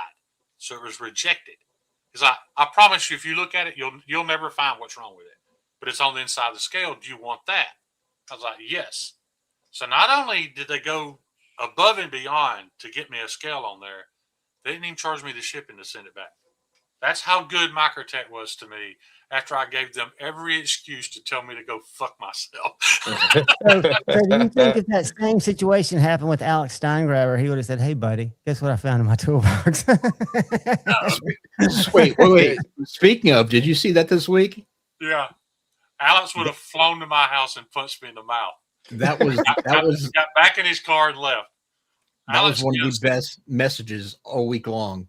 I loved it. Let me tell you something. And I don't have a dog in the fight, but I reached out to Alex and said, "I love your stuff. I own a Lumia. Would you ever be interested in coming on Friday Night Flicks?" And he said, "Well, I've got three little ones." Well, he said he got three little ones, and at nights are hard for him because he spends time with them. He goes, "But I'm in the shop any day, and I'd be happy to jump on any day if you ever want to go live." And I was like, "Well, I warn you that, sometimes I'm a little weird. My streams are not conventional." I go, "But, I even said a good friend of mine stream with Chris Reeve and Steve Kalari when he was high on mushrooms. You're not going to get any weirder than that. That was one of the best streams ever. It was. I thought, and I love Dylan, but when you read Dylan's email, the way that Alex sees everything in a fairness, and it might not be, I might be reading too much in it, because I've talked to Ryan about his experience. He feels everybody should have the exact same opportunity. Right. And if he does anything outside of that, he has to kind of do it for everybody. John, you haven't heard this part of the story. I reached out to Alex and told him, "Hey, my buddy Ryan Ellis is out of town, constantly working, really wants a knife. I'm not asking for any favors, but is there anything I can do?" He said, "Yeah. Tell him to join the Discord, get in line, and go fuck himself." I love that. I love the way he uses fuck. Some people are now going to hate him because he was rude to Dylan. Everybody in the YouTube group says what a piece of shit he is. I'm thinking he's a fucking linguist. He's a masterful use of language. And actually, I love Dylan, but Dylan triggered him with that sentence, that one sentence I didn't expect you to get. And I forget the word he said. He goes, "Go fuck yourself." Well, I love it, and that's an opening sentence. I can still sit down at a table with Alex on my left and Dylan on my right and love them the same. Yeah. But, and Alex let him ask for a favor once and told him no. But when he reiterated the favor, which was pretty much asking a second time, that's when he got "I quit being a fucking crybaby bitch, go fuck yourself." That's just who he is. The best part was the rest of the comments, though. It was just glorious. What's up, Bloomy? What's up, Cheeto? Here you go. I'm not saying this behind closed doors. I'll tell Dylan, "Hey, man, it's sad I can't see. I ain't got you back on this one. You opened that can of worms. It's all and yours." You got the same treatment that all of us would. Absolutely. You didn't get special treatment. You got Steve Kalari to go fuck himself too. Yeah. Yep. Steve wanted to land me ahead of everybody else. And, to me, you kind of have to respect the fact that I'm sure some people have offered to kick in extra hundreds if I could just get a place. And he's been offered 4 digits over table just to get a knife ahead of him, and he won't do it. He's just that guy. Don't you respect that though? Kind of that he wants everybody. Very much so. Absolutely. And then meanwhile, Bugsy gets fucking free Steve Kalari knives before everybody else does. So what's up with that, Bugsy? No, he stayed with me, and I paid for the house. Oh, I got you. I think the world of Steve. Was that Mammoth? Mammoth, and then Topaz. No, it's Mokume. Yeah, Mokume gone. Yeah, sick. It's got the copper in the blade too. Yes. Sick. Those things I've learned that there's so many different facets of the knife world because I was never aware of them. Yeah, I'm hoping somebody else does a similar lanyard attachment because I kind of like that, but I'd like a beefed up version. Here's the box they come in. Bugsy, you ought to design one, buddy. Maybe. There's I gotta find it. But in this collection, Bugsy, there's a 1 of 1. Oh, sick! I'm all about stuff like that. That's why I like this jade one because it was so unique. Shane, I read that. Terry. I did. That's why I said appreciate you. Terry does not hesitate. That man doesn't waste a minute. Nope. If you've ever had to wait too long on a knife from me, I can promise you it was not because Terry drug his feet making the sheath. I had sheaths. 100% my fault. This is nothing against Shane, but I had sheaths for frets like 2 months before the frets. We weren't in a rush, but it was just. Yeah, Terry don't play. No, Terry's on it. Uh-oh. We lost your camera, Collie. Kyle, you might have to leave and come back out. It happened to Bugsy No, that earlier. earlier was my fault, John. I bumped the screen and a box popped up and I hit close. It closed everything. When I went back into StreamYard, I had to unplug my camera and my microphone to get it to recognize them again. I don't know what I closed. Well, but that was so anticlimactic because we were at the crescendo with Kyle and he just goes away. Yeah. If you guys are looking for me, probably on Friday at Blade Show around noon. I hope to be either in an Airbnb or not Airbnb, in a Uber with this guy right here. Going to get a beef rib. If y'all don't want a beef rib, you're not going to see me at lunchtime. Saturday, fine, Saturday. Yeah. I thought you were saying you were going to be in the Bally competition, and I was going to get my video camera out and with say, the "Hey, Flippy Spinny Shane, boys." You can call me the Nannerpuss. It just hit me with an ad. That was crazy. Yeah. the Nannerpuss, You know what's sad though? the Nannerpuss ad." I would be willing to bet you that cat boy, you know what I'm talking about at Blade Show? The kid with the maid outfit and the bunny and the cat ears. Oh yeah, the furry. Oh yeah. I bet you that dude is slaying the clam, son. I bet girls are lined up to hang out with that guy. There's a freak for every geek, right? Right. More power to him, man. Yeah, I don't want to hang out with him, but you know, whatever floats his boat. Hey, I was telling you about crew. that. Sorry, Javon. No, go ahead, Bugsy. I was just saying the Bally crew is an interesting crew. Yeah, the Flippy Spinny boys are active. Yeah. And they come in groups, man. It's like a goddamn combine coming at you. Yeah, don't start a 501. You probably can whoop him, but you can't whoop all 20 of them. You just gotta wait for them to drop the knife in their foot and then go on the attack. Right. Yeah. That's No, I actually 2 or 3 Blade shows ago, I bought a Bally, but it's not a typical Bally. It's got magnets in it, and it's made out of S30V, and it's got a pry bar on the other end. Like where they come together, like when you close it like this, the pry bars. Yeah. Cool. Yeah. On the back of the blade. One of the last knives Jed Hornbeat made. I don't even know if he's made a knife in the past year, but he made a Bally. The only issue with it is if you flip that thing fast enough and let it come out and hit your knuckle, it would probably break your knuckles. Like, it is a beefy. It's a cool knife, but I don't think people are going to be winning Balisong competitions with it. What is that? Is that a smock scale? Yeah, these are smock scales. That's beautiful, dude. That is gorgeous. Colin, coming back to you. I know you were big too. I had these made a while ago, and I ended up chopping my smock down to a mini smock. That thing's sick, man. So are you selling those, Bugsy? Or yeah, are those cut down smock scale? You know, or I can send them to you. You can do like a giveaway or something, you know? Dude, I'd buy those from you and put them on my smock. And I was just saying, you sound like John. He's going to put them on his knife. I'll give away. It comes with a carbon fiber backspacer in the bag, too. Oh, I'll get it out. DM me. I'll find something to send your way for that, dude. Kyle, was that a one of one, that one? That one was not. I'm making Kyle big again for a sec. Here's the backspacer real quick. I love it, dude. The smock is one of my faves. A lot of people don't like it. That's beautiful. I gotta show you mine. You're gonna love it, man. Hold on. These are all Ryan's, correct? Oh man, that is nice, dude. Shane, I'm not telling you who these are. Okay, I didn't realize you were keeping it a secret. Did you not hear me earlier when I said they were private collection? Was that the 101, Kyle? Because I just made you big, and you were small before. That one was not. Okay. I apologize, Kyle. I really didn't hear you earlier. It's all right. I was probably too busy talking over you. Imagine that. Yeah. There you go, Bugsy. What is that?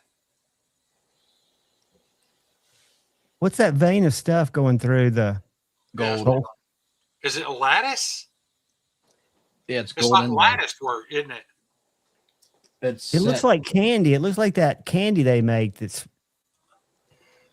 laid Hang on on. top of each other. Hang on. Derek, Yeah, that didn't help any. go down a little lower. There you go. You focus when you get a little lower. Yeah, but then I can't. But you can see those are all set in like. So it's almost like it was a ribbon. That's that got- borderline jewelry. Yeah, it is very much so. It's jewelry, Right. It is. That's cutting jewelry. and that Yeah, one's it was got either- the ostrich. It comes Yeah, with a you know- dead ostrich? Yep. The only downside I feel with the slips is if you keep the knife in there, it's such a like a soft, supple leather that it kind of That one loses wasn't. its hold, you know? Well, that was an issue with never mind, go ahead. There's another little guy.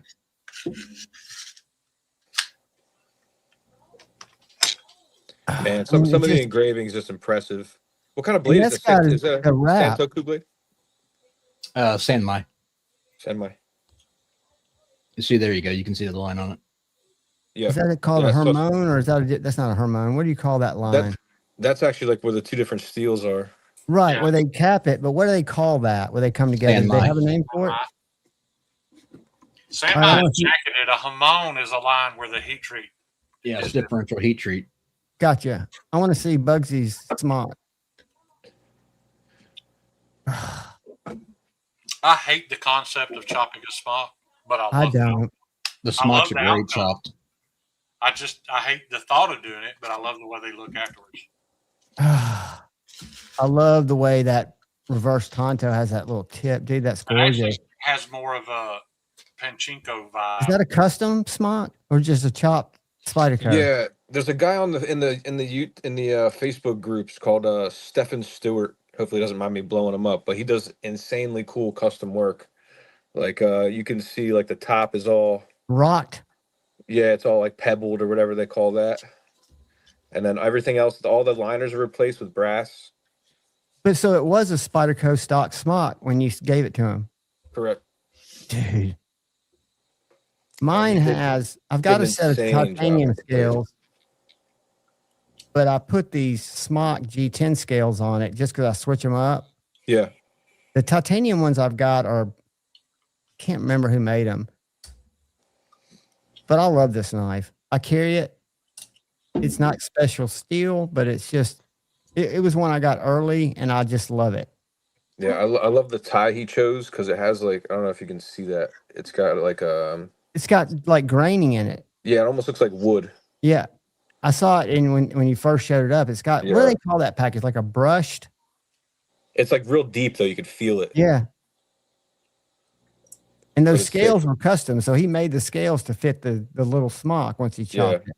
And I have it set up for my left pocket because of the button. I love that, dude. I only got two carry, more, John. I carry these I'm two being together out. all the time. Is that a skiff?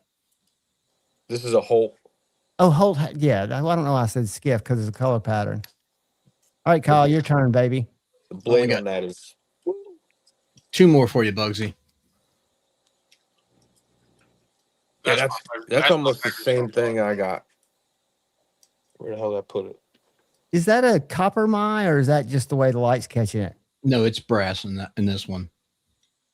On the blade, he means. Yeah, it's Yeah. brass. Yeah, they On put the it bolster, inside that's there. gold, Wow. and that's got the citrine. And Ryan carries these. I lights. don't know if it's in Ryan, but when Ryan carries his, does he like carry them in his pocket or does he just keep them in a drawer and look at them? Jesus Christ! If someone wants, Ryan Ellis and the guy that owns this particular collection, both they're safe queens. okay, I would think so. And Bugsy, you probably keep yours in a like you don't carry yours, do you? No, he just said he carries Nah. way too much. Yeah, I carry it all the time.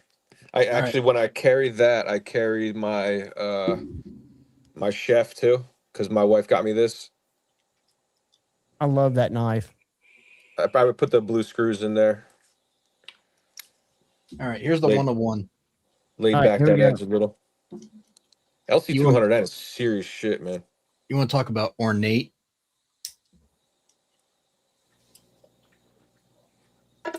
Oh, nice. Look at some deep engraving there. Yeah, that's too much for me. Yeah, I'm not. Look at that teardrop. Is that teardrop? Yeah, I like the Damascus is cool. Yeah. Raindrop. And what's on that back bolster? Or that back? It's just same scroll work that's on the front bolster? Yeah, I mean, That's that funny. is deep. I've never seen a clip on one like that. He Yeah, took they it off usually the Kaiser. put the, It's a random clip off of a Kaiser. Yeah, that is that's sterling silver on the bolsters. Yeah, that's crazy stuff, man. I mean, again, a knife that I was never aware of, but it just shows how many different people are inspired by so many different things, like the curmudgeons that make me hate knife people that buy cases from me, to those people that buy those that I just never knew existed. I've got one that I've kind of got a dilemma with. The first time I ever heard the words William Henry, it wasn't the guy that owns these knives. It was Ryan Ellis. I was at his office, and he said, "You ever seen a William Henry?" And let me handle one there. I didn't even know they existed. Yeah, till I saw Ryan's, I didn't either. This is the only knife I don't carry, and I'm tempted to sell it because A to Z sold his. They were acquired at the same show, and he killed on his. This is a Michael Zeba S5 Odin. It's got jeweled skulls on the back. If you can get decent money for it. That's more of a wealthy biker knife. Well, it's got a Jason knife blade. Check this out. That just got rings on every finger kind of guy. Yeah. Look at the back. The guy with the $100,000 custom Harley, that's the knife he would carry. And he works the glory hole. Look at this. If you look at the inside of the back spacer, like, I don't know what this stuff means because it's called ruins. Whoops. Runes. You're right. Runes. Yeah. Viking runes in there. Yeah. On that. Let me get it lower. Whoops. That's visible. Yeah, I see it there. I'll be right back. I gotta get my charger. But this is a Jason Knight blade, allegedly USA made. I was talking to Tate, the guy I work with, and I've had suspicions about this knife. I don't know why. It feels like US made. It's probably Italian made, so it's all right. Well, it's supposed to be USA made, but it feels like just a fine Riot. I've held on that knife. It does not feel like a Riot. I disagree. I really have to go to Dark Gravity before I sell it. Squashed that anyway. There's nothing special about Riot. You can get equal action out of $140 spider codes as you can a Riot. Riot's not about the action though, Shane. Riot's about the quality of the materials and the machining. I know. I'm just saying. I don't give a shit about Riot's action. I care about, like, they're probably the only company that I would reasonably be interested in. I want to show y'all something. Yeah, but they make better plunge grinds. Real quick. What is that supposed to mean? That's a beautiful plunge grind, Kyle. Very robust. They hit. Listen to this like detent. A tank in the knife with this button lock detent springs to action. So, and look at that. Well, hold on. I saw your title for that though, John. That was disgusting. That's AI. I know. I tried to get it to be different, and I apologize for that. John, just keep using AI if it gets more views. Don't listen to Kyle. You guys know I'm a ProTech button lock full. So I love the ProTech Mordax. Bought this from David. This is the T3 that what? I gotta turn this air off, man. I'm sitting here in a hoodie and I'm freezing to death. I don't care if it gets views or not. I'm just saying the actual title of it was disgusting. This is a very well, and I do agree. Pro Tip. I get cringy when I look at them. Dude, one of them threw a picture of me on the thumbnail. That was cringy. But this is a very, in my opinion, It is their well-made button lock, knife. their manual configuration. Absolutely top notch. I mean, it compared to my TR, I think I'm calling it wrong. It's the Integrity, this one right here. I bought this knife just because the action was so good. The Avalon does here. And when I compare the thumb stud operation to my old favorite, the flipper, They just are totally different. But that Avalon, I believe, will be a very popular design that people will like. It will, because it is a little more streamlined and better looking than the TR4. It's an improved TR4. I think so. Yeah. I think so. Oh, man. I was trying to get this damn chat on here. I just can't do it. Now, if I could look at my phone, there's up at the top right. It may be just as simple as you opening the tab that has a chat on it, because the chat's going to roll. Right, it says private chat, comments, and recording. No, but you got to look on your phone because it's different. Oh, I forgot he's on his phone. Because it's going to roll on the bottom side of the phone. Yeah, I wish it would. It takes up the whole screen. I was going to show y'all, talking about Bally songs, this kid, and we've looked at him before, but I'm going to, this knife, Knives and More bought last weekend at the Rocket City Knife Show. It is a handmade Bally song with a Damascus blade. He makes wicked blades, and he's a really young guy. But what's cool about it, these are the ones he had at the show. These little polecats, these singles, are handled. I love that. It is so gorgeous. Completely useless. I have no need for that, but I want one. You're exactly right. It's useless. Look at that. I think about making one, but I'd make it one piece instead of it being a bolt-on. But God, it'd be hard. I mean, it's very useless, but it's just a cool tool. It is. And then he did this for the show. That is a spiked titanium mace that's 26 inches. It's got the spikes are individually turned and heat treated to 55. They have flats to be threaded into place. The head is one piece of titanium tapped 17 times. The shaft is American Metal Exchange 5/8 6AL4V titanium rod threaded on both ends with 1-inch OD Coca-Cola wood sections and leather stacked epoxied in place. Everything is capped off with a B120 Zerk Blast Damascus nut. I mean, he made that just to have it. And he sold it. And this kid, I say kid, when you look at him, look at this. He does not look like the guy that would make wicked Bally songs. I'm going to show you a picture, then we're going to get out of here. Look at that. He's just skinny little nerdy dude. Look at that right there. He probably got all these ideas from playing Dark Souls. What he told me is all you need is materials and a mill. I said, no, you need to have skill. You can't, there he is. That's Wilbur. But what a great maker. And he's local. And he does it in his garage.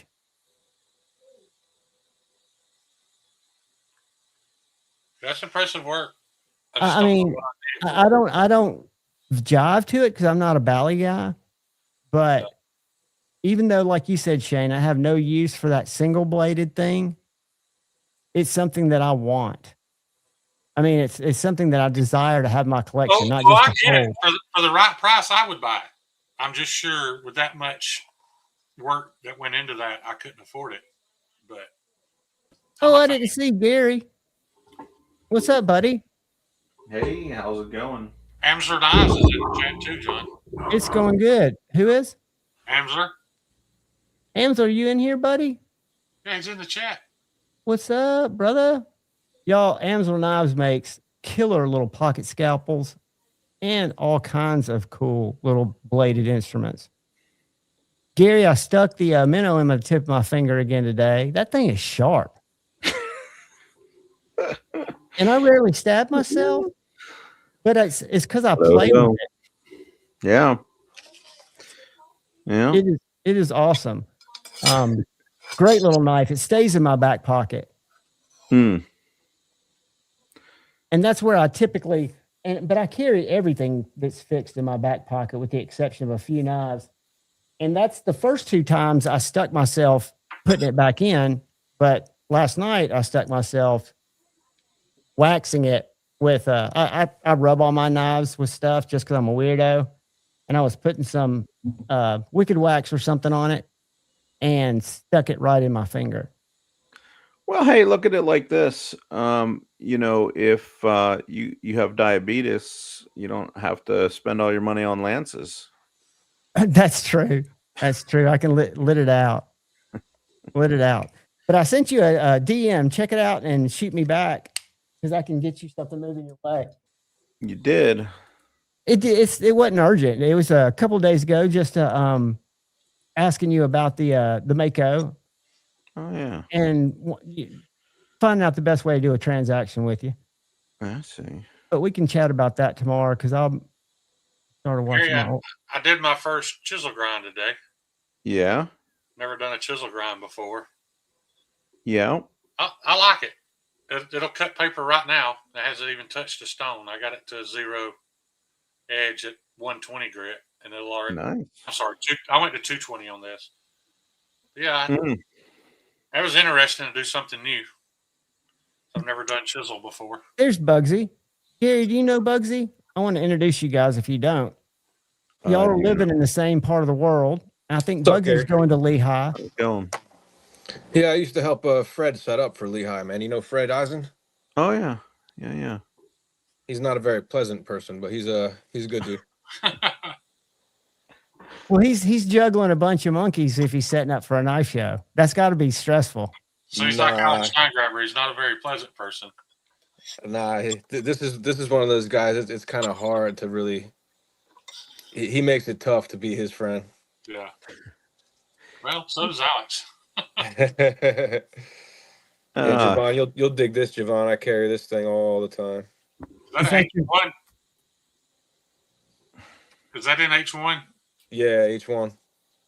I love it. Is it as bad as they say it is? Because I've heard but say I've got a native something in LC200N, and I hear all the time how bad the edge retention is on it. Now, I haven't tested it by any means, but man, I haven't found it to be noticeably bad as far as edge retention goes. Nah. I don't. Like I said, I haven't done any tests, but I don't feel like I have to sharpen it any more than I do most production heat treat S35. So this only takes about 5 minutes to get hair whittling sharp, and I don't touch this thing for like a year. Yeah.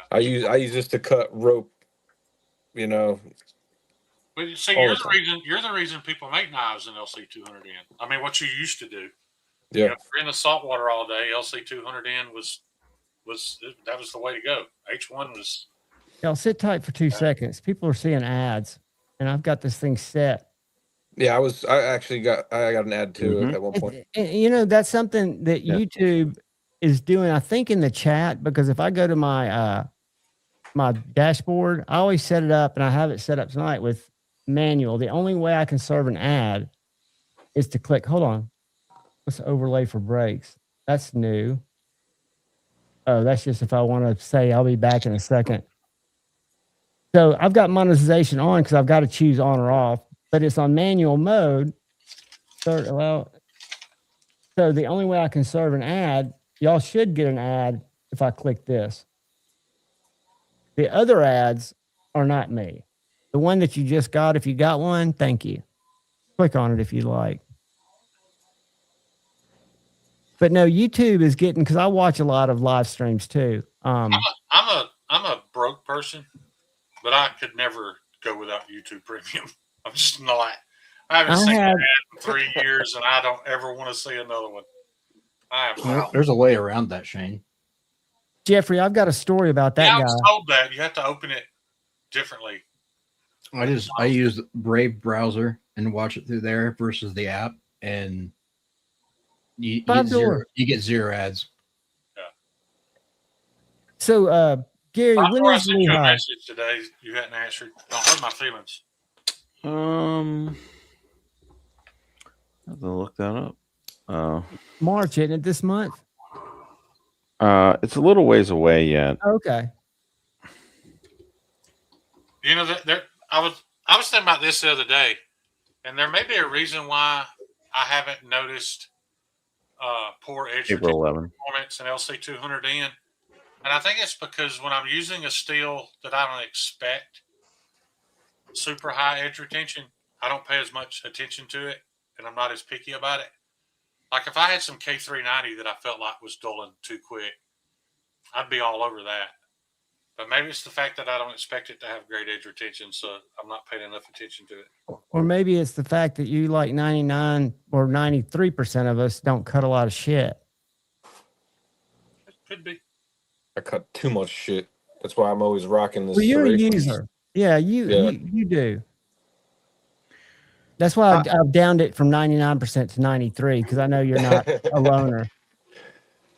Yeah, this little Gary, guy. how much plan is it to get ready for a show? I mean, do you have an idea of what you want to take, and then you just try to hit those numbers while fulfilling your stock?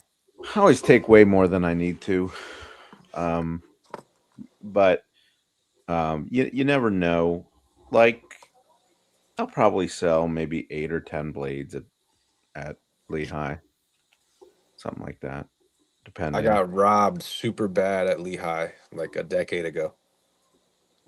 How'd that happen? I bought some super fake Spydercos before I really knew what I was looking at. Who sold them? I don't know who the guy was. It was like a random guy there. He said he just had his collection there. He only had like 7 knives on the table. One was the Yojimbo, and I didn't know that it wasn't legit at the time. Yeah, that sucks when people get in places like that. I think we have like the little I'd rockets. love to run across that guy. I'd like to. Yeah, because it's one thing. Like at the Rocket City Knife Show we had last weekend, I saw several fake Spydercos. They were $35 fake Spydercos. They were still in Benchmade boxes. But if you're trying to take somebody at any, I mean, to me, it's just disgusting. But well, you're either stealing from the person you sell it to, or you're stealing from Spyderco. Either way, exactly. There's nothing on the up and up about the transaction at all. And the thing is, if you think you're buying a guy's Spyderco for $35, you're not being a very good human being in the first place. If you know what it's worth, but you have people like what Budgie's talking about that may be selling them just a little under MSRP and passing them off as real. That's a whole different kind of evil. But we had an incident last year in the knife community where somebody thought they were getting over on somebody buying their knife way cheaper than what they should have been. Couldn't find out it was fake, and it couldn't have happened to a better person. Couldn't find out it was fake. And I'm like, well, that's on you, man. The fact that you were even willing to buy that guy's $500 knife for $200, I just couldn't have done it. Because I've had people do that for me. I was selling a Darryl Ralph custom, and the guy messaged me and told me he wanted it, and he's like, but I have an issue with the price. And I was like, what do you mean? He's like, it's not enough. He's like, I couldn't sleep at night knowing that that's all I paid for that knife, and he paid me a couple $100 more than what I was asking.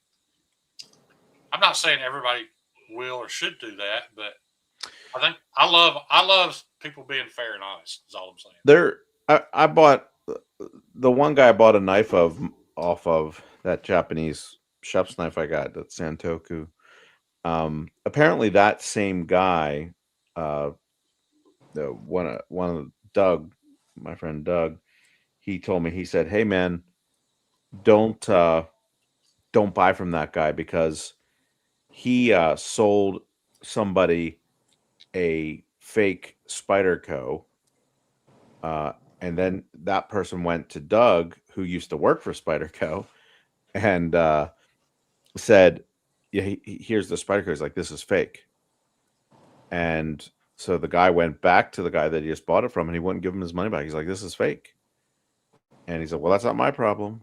I didn't know it was fake. I don't think it's fake. I don't think it's fake."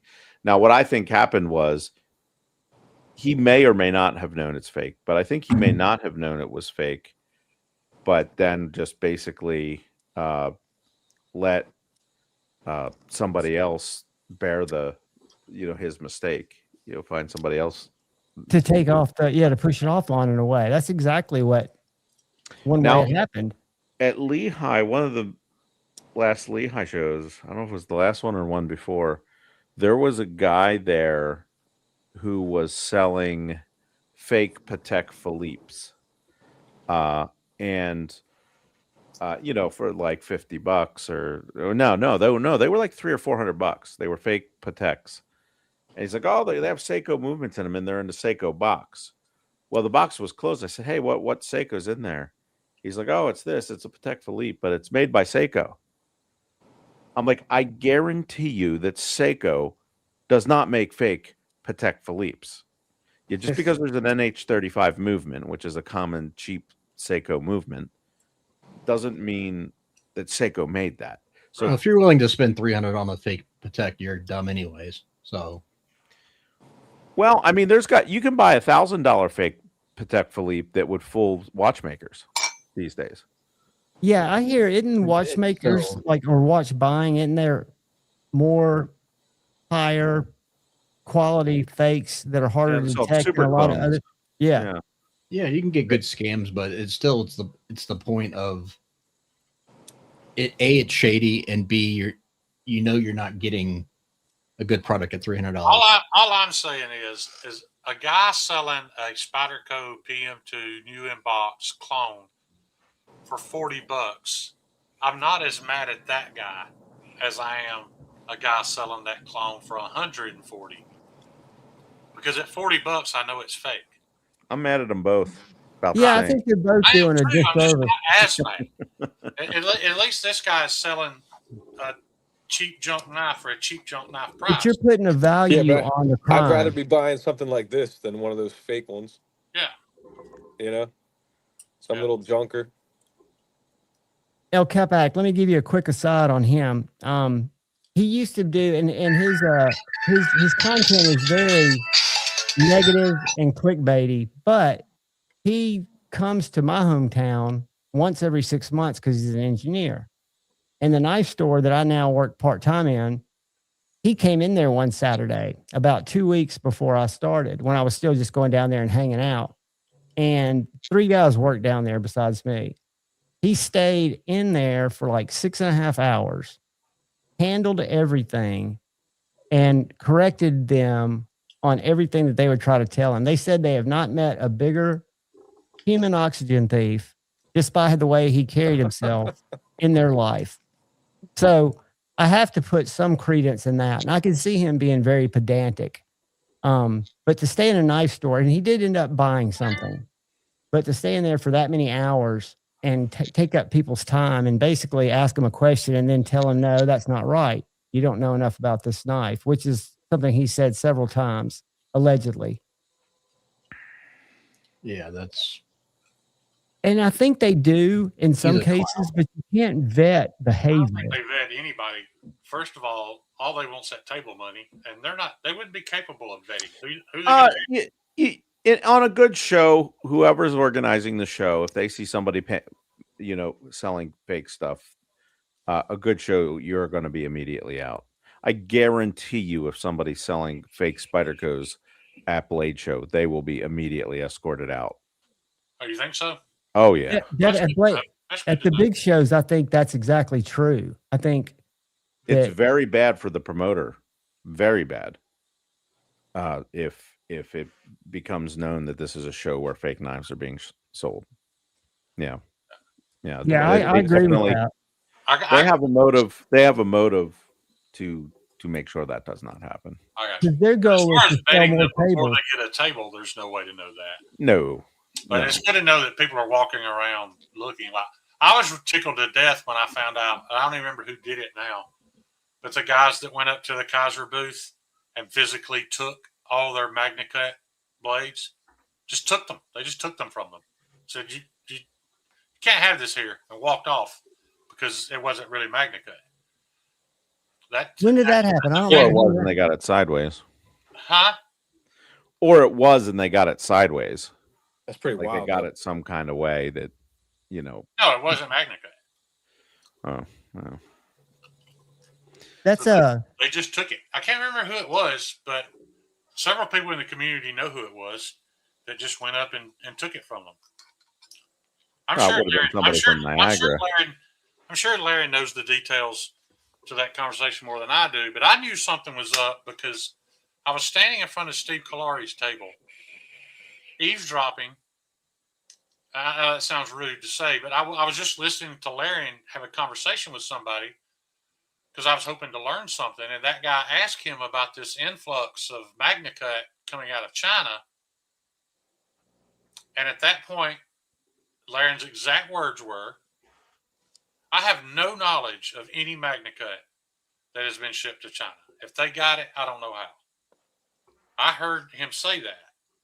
While at the same time, all of our other knife reviewer buddies are bragging about all this MagnaCut coming out of China. And I'm like, it's not MagnaCut. Just like their S9. Some of it could have been. Some of it could have been. It's entirely possible that some can be. Depending on the company. Yeah.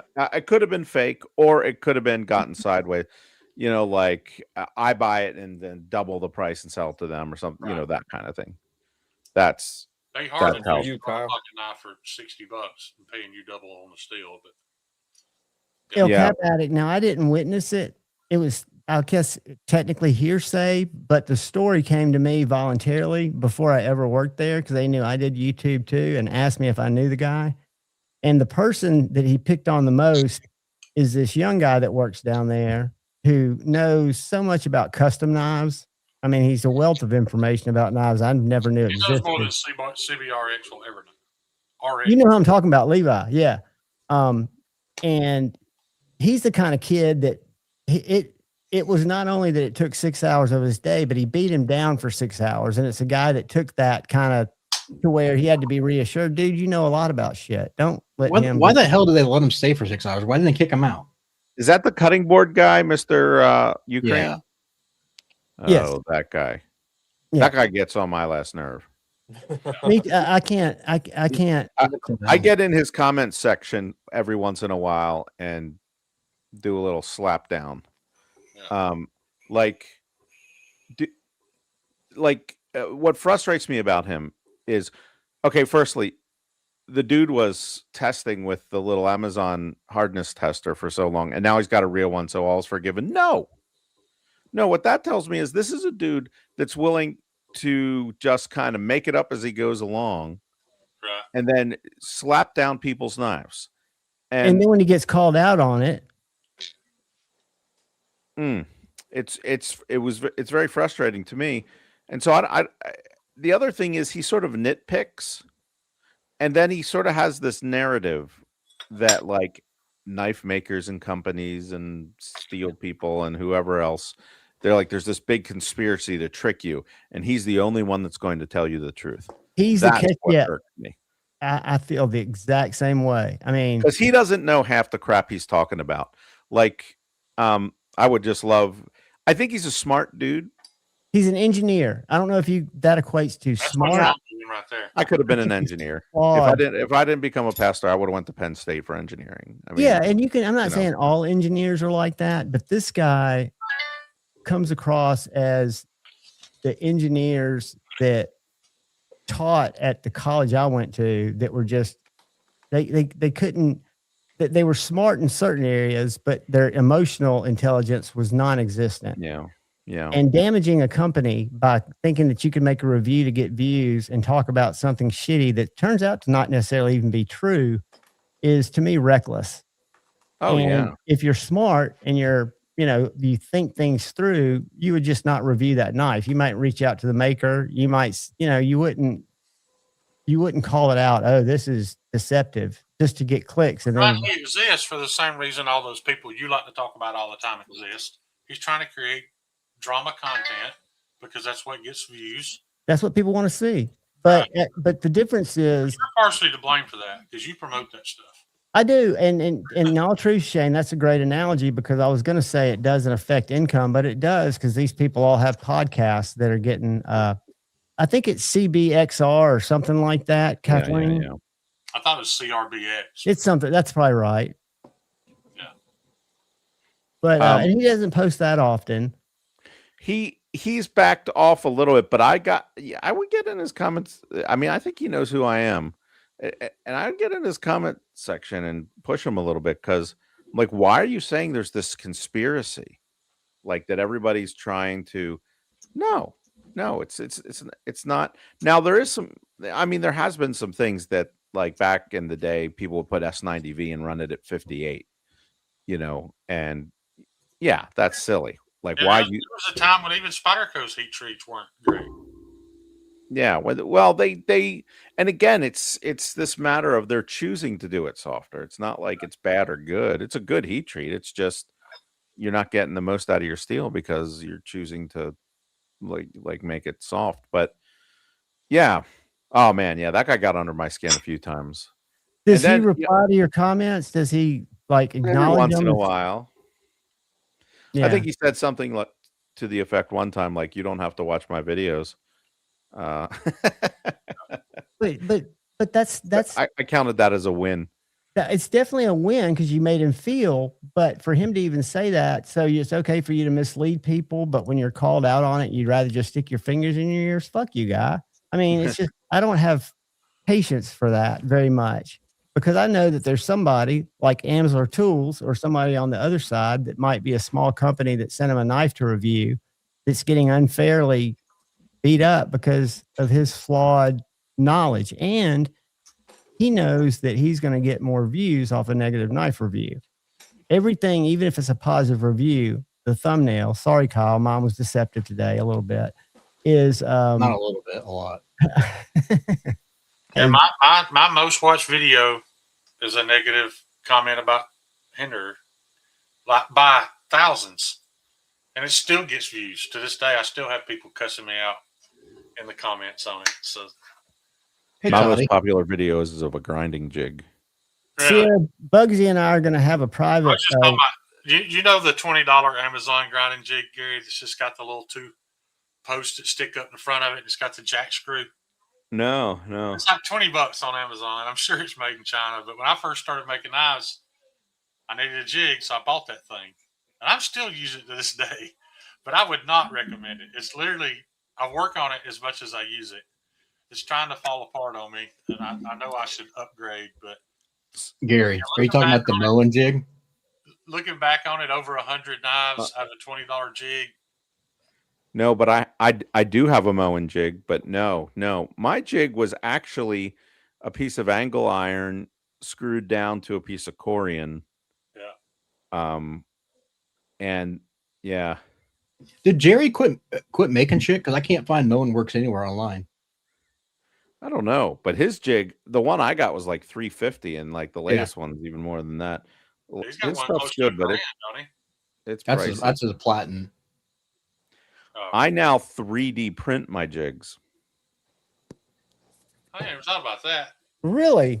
I like your knives, Robert. This guy's. I love Amsler because he's doing something not everybody else is doing.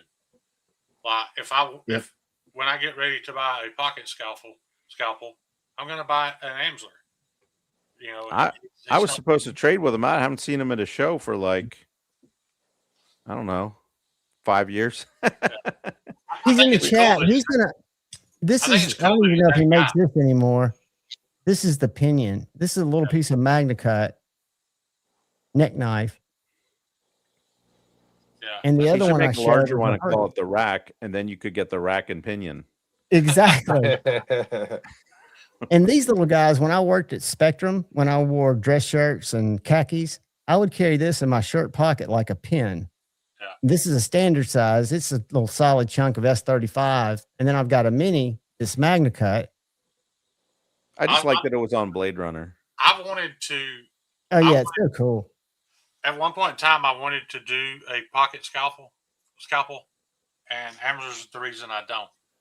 And the reason I made that decision, I wasn't going to copy his exactly, but he's one of the few makers out there that I feel like is known for a particular thing, and I don't want to tread on that. So I decided not to do it. Hey, no, I don't use the Tormek anymore. I use it's called what is it called? Cutter Masters makes it the Tradesman Edge. It's like a Tormek, but 100 times better. Is that Alabama Damascus stuff, Bugsy? Yeah. Get that shipped out to me, dude. I'll get them put together for you. I mean, it'll take me a little time, or I'll get them to the point that you want me to get them, and then you can put the handles on and hand sand and all that stuff. Whatever you want me to do. I love that shape. I wish I didn't lose my shop, man, because I could have done a little more work. These are all stuff that I've ground out, and I've mostly I did a lot of the bevels and stuff with files and sandpaper. Ooh. Yeah, you did it the hard way. Yeah, and that's it's why a precise way. You can make a really nice bevel with a file and sandpaper. It takes. I mean, I couldn't feel my thumbs for like a week. Right. Absolutely. That's what Bugsy was talking about earlier. Resistance. This one that I hand sanded or hand satin on that one. Let me make you big. That one was almost 9 hours worth of work. Yeah. That's an S9865. What happened to your tip, man? And when it came to don't take that the wrong way. Just the tip. Yeah, you missed the story behind that. That was a piece of scrap. That wasn't necessarily designed that way, but that's how it finished. Yeah. Oh, okay. I ruined that knife, and so yeah, I just sent it to him to let him put it together, and she's going to use it. It was supposed to have a tip, but you're right. But that also, when he hand sanded that was sent to him with a 36 grit. 36 grit pattern on it. Yeah, that's why it took so long. This is Skinner I'm working on. Yeah. I love that shape, dude. Yeah, just right on with a Sharpie. The Alabama Damascus. Yeah, I actually won a big chunk of it on like some raffle years ago. So I started just cutting out shapes I liked, and I didn't get far because we moved, and my shop went with it. Bugsy, how's that kitchen knife going? Still good? Yeah, fantastic, man. Hey, Bugsy, tell Gary what you do in your space around you. Oh, I'm a breeder. I breed fish, shrimp, care species, snails, a lot of live plants. It's a big. The plants are a huge seller. Isn't that cool? I'd never heard of that. No. Are the shrimp for eating? No, they're. I wish I could actually show you guys. The tank I got behind me here, or in front of me. I'm sorry. It's really hard to see what's going on in here because the shrimp that are in here are green, so they blend in like crazy. I have my other tanks have like 24 karat gold, bright red, ocean blues. I have some that look like candy canes. They're white and red striped. Are those snails on the glass? Yeah, there's way too many snails in here. I'll probably end up putting a trap in there one of these days and just letting the live feed go. I'm kind of envious, Bugsy. I wish I could get paid to be a breeder.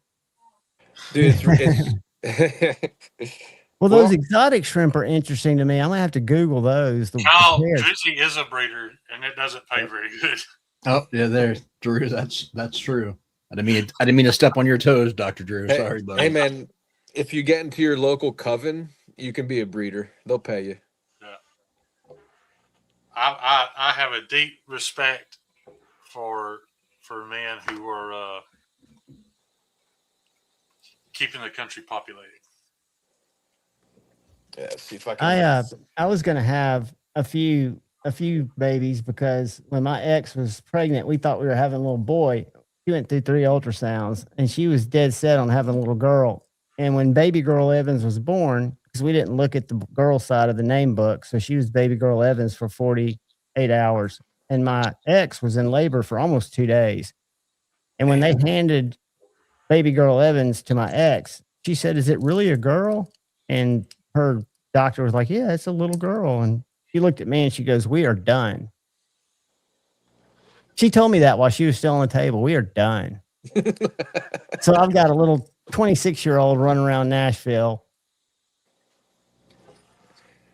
Yeah, Shane, I'm excited for you to work on this one. Yeah. I had a really bad inclusion right here. I'm not sure if if this shape is even salvageable. I will see. Gary, I went and spent the day with Brad at Alabama Damascus. He's only 20 minutes from me. Okay. It was very interesting. First of all, everything's being done on World War I era equipment. So it's very interesting to watch by old men who've been doing it for years and years.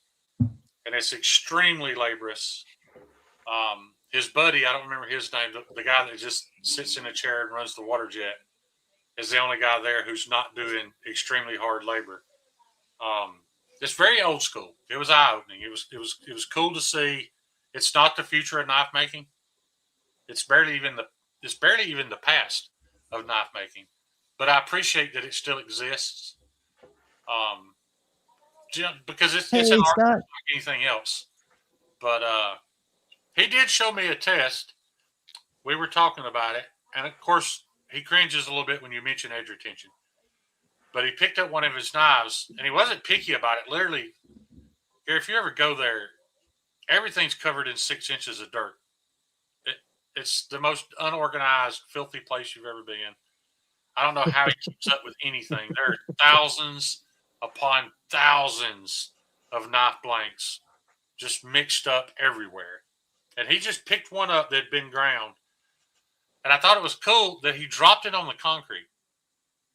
That's how he tested to see if it was heat treated, by the sound it made when it hit the concrete. He's like, "Yep, that one's hardened." Picked it up and hammered it to a 16-penny nail and handed it to me. And there wasn't a mark on it. So if toughness is your thing, I guess it's cool. That's not my thing, but it was a very cool experience. And Brad is a very different individual. Shane, that's kind of why I'm excited about this design, because this is almost an exact replica of a Busey. Yeah. Gary? I got you. Yeah, that crazy looking dude. No, but if you guys have not had your hands on a Busey made out of SR 101, you have to check that out. That is, I don't know what kind of dark magic they use over there. That stuff is unbreakable.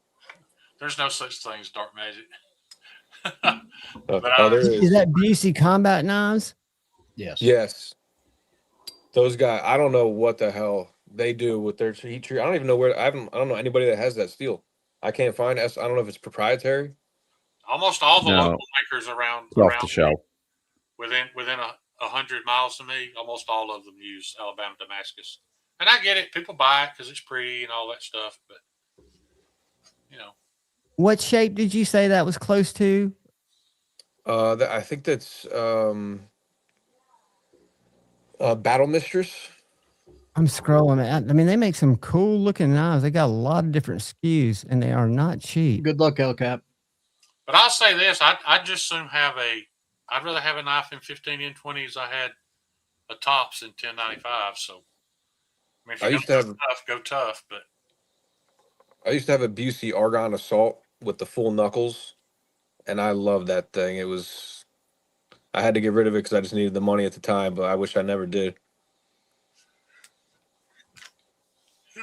They're gorgeous knives. I mean, definitely. I think that the SR 101 is essentially 52-100. There used to be a website where they would do knife tests. I don't know if that's still around, where they would like bend the steel all the way over. And the Busey knives got, instead of like 3 stars, they got 3 skull and crossbones on all their different knife designs. They were the only ones on the entire website with anything other than the stars. Yeah. I don't know what choices they made, and the geometry when you bend has a lot to do with it. But yeah. I'll go grab one. Don't bend my knives, guys. It's Unless Yeah. it's MagnaCut. I've been sitting on this one, except I only weigh about 125. Yeah. Well, that's not the knife bent. That's just the sheath conforming to your little butt. Well, I'm just saying, if the knife was going to bend, it would have bent or broken. Right. John, most middle schools could punt you. You're not going to bend a knife. We were in the YouTube group, and one of the guys was going off on Marfione, and he said if he had a Hawk shirt, he'd wear it up to the booth and start some shit. And I said, well, I happen to have one. I'd be happy to donate it to you if you let me film it. It's a medium. And he's like, dude, I haven't worn a medium since I was 12. I was like, well, you can make it into a flag and I'll follow you and film it. Hey, Yeah, you Richard's about to baton you. Just don't side load it. Because I don't know what they'll do. I don't heat treat or grind to make something capable of being bent sideways. So what's do I understand correctly? Bussy does not sell their knives with sheaths. Correct.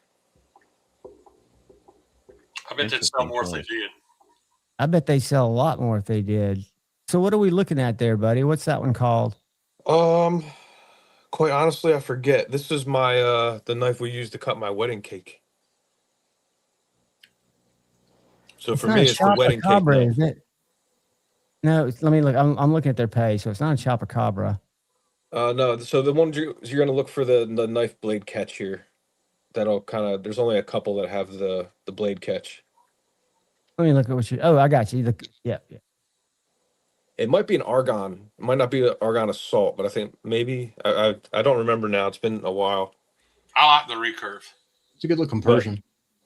It's sick. It's actually really light, surprisingly. And see, this is another line I've never heard of. Where are these USA made? I assume. Yes, I don't really buy anything unless it's USA made or like some kind of like a weird Swiss knife maker or something. Me either. John, FYI, we're 10 minutes out. Okay, I'll just want to find this knife, and then I'll. Yeah, I got to jump anyway. I can't stop yawning. But I love y'all. It was awesome All right, hanging I'm coming back. Bugsy, All right. now you know how to do it. All you got to do is turn it on, dude. Hey, Bugsy, what we're going to do is middle of the week or sometime, we'll have a private live stream with your computer, and I'll show you how to set it up and, use it on different machines and show you where to find stuff where it's just us. All right, cool. If Yeah, you that want to sounds do great, it. man. I appreciate it. Guys, Gary, thanks for jumping in, brother. 'Cause I'd like Sorry to it do was some so lives late for for me to get knife that to guys, you. fish guys, whatever, any kind of craft. That's what the whole Bugsy Craftwork things is. Like anybody that does anything, you sew some stuff. If you do a great job at it, and there's actually some art behind it, I'm into it. So that's where I'm Well, at. I'm glad you jumped on, buddy. You're fascinating, and I think what you're doing, especially with the care species stuff. Tell Gary I about lost that real audio quick on you before we guys. go. I'd never even heard about taking the little animals that have been extinct in the wild and hobbyists trying to bring them back to sustainability. It's Pretty wild full stuff. of dire wolves. Trying to bring them back to sustainability. All right, guys. Everybody, Kyle, do you know how to send the link? Because there's a way to, when you get through with the live stream, to dump everybody into. I'm hearing an echo. You're talking about rating? Yeah, no, not rating, where you can say, all right, guys, we're about to get out of here and this is going to start. Yeah, that's you're rating someone else, or you're putting everyone to go to the next live. So do you do that by putting a link in, or is there a way to do it through Studio? Do you know? There's a way to do it, but I don't know how to do it. All right, let's just put the link in. Is it on Maddie's page or Stevie? I think Stevie this week. It is. It is going to be Stevie, I think. I think so too, but let me double check. And I'll drop the link in the chat. Yes, it's on Stevie's. All right. See something kind of rare. Yes. Grimsmo Norseman, but this one is, I don't know if you could see, this is a pandemic model. There's a little gas mask on the Norseman clip. symbol. I love it. I picked up. They only made a few of them. The pandemic meant a lot to me because A, it was a wild time, but B, that's when I got into the knife hobby. That's when I kind of fell into it with both feet and started watching content and started collecting knives and doing all that weird stuff. But let me share this link. All right, y'all. I'm gonna bounce to and go get some All right, food buddy. before Madden. Yeah, I'm about to. I just put the link in there. But what I was going to say, I picked up the Plague Doctor, the big one and the little one, because it's Sick. got the COVID bug on the back. Yeah. And it was just kind of something that reminded me of it. So these are kind of like forever knives just because they are a period piece for me. But guys, thanks for hanging, all of you. And we will get out of here so we can go over to said faction. Gary, if you're still up, if you're not asleep, you ought to drop by this stream. These guys are cool. They sit around and talk about knives. What's his name? Dylan Mallory sometimes joins them. There are a couple of designers in the group. But guys, do me a favor. Look out for each other. Look out for the guy or girl to your left. Look out for the guy or gal to your right. Look out for both each other's and go forward with love in your heart and always choose debate, not hate. Love you guys. Channel member live will be Sunday. Come by. See you, Gary. See you guys. See you, Bugsy. Later, Javon. Thanks, man. I appreciate you. Love you guys.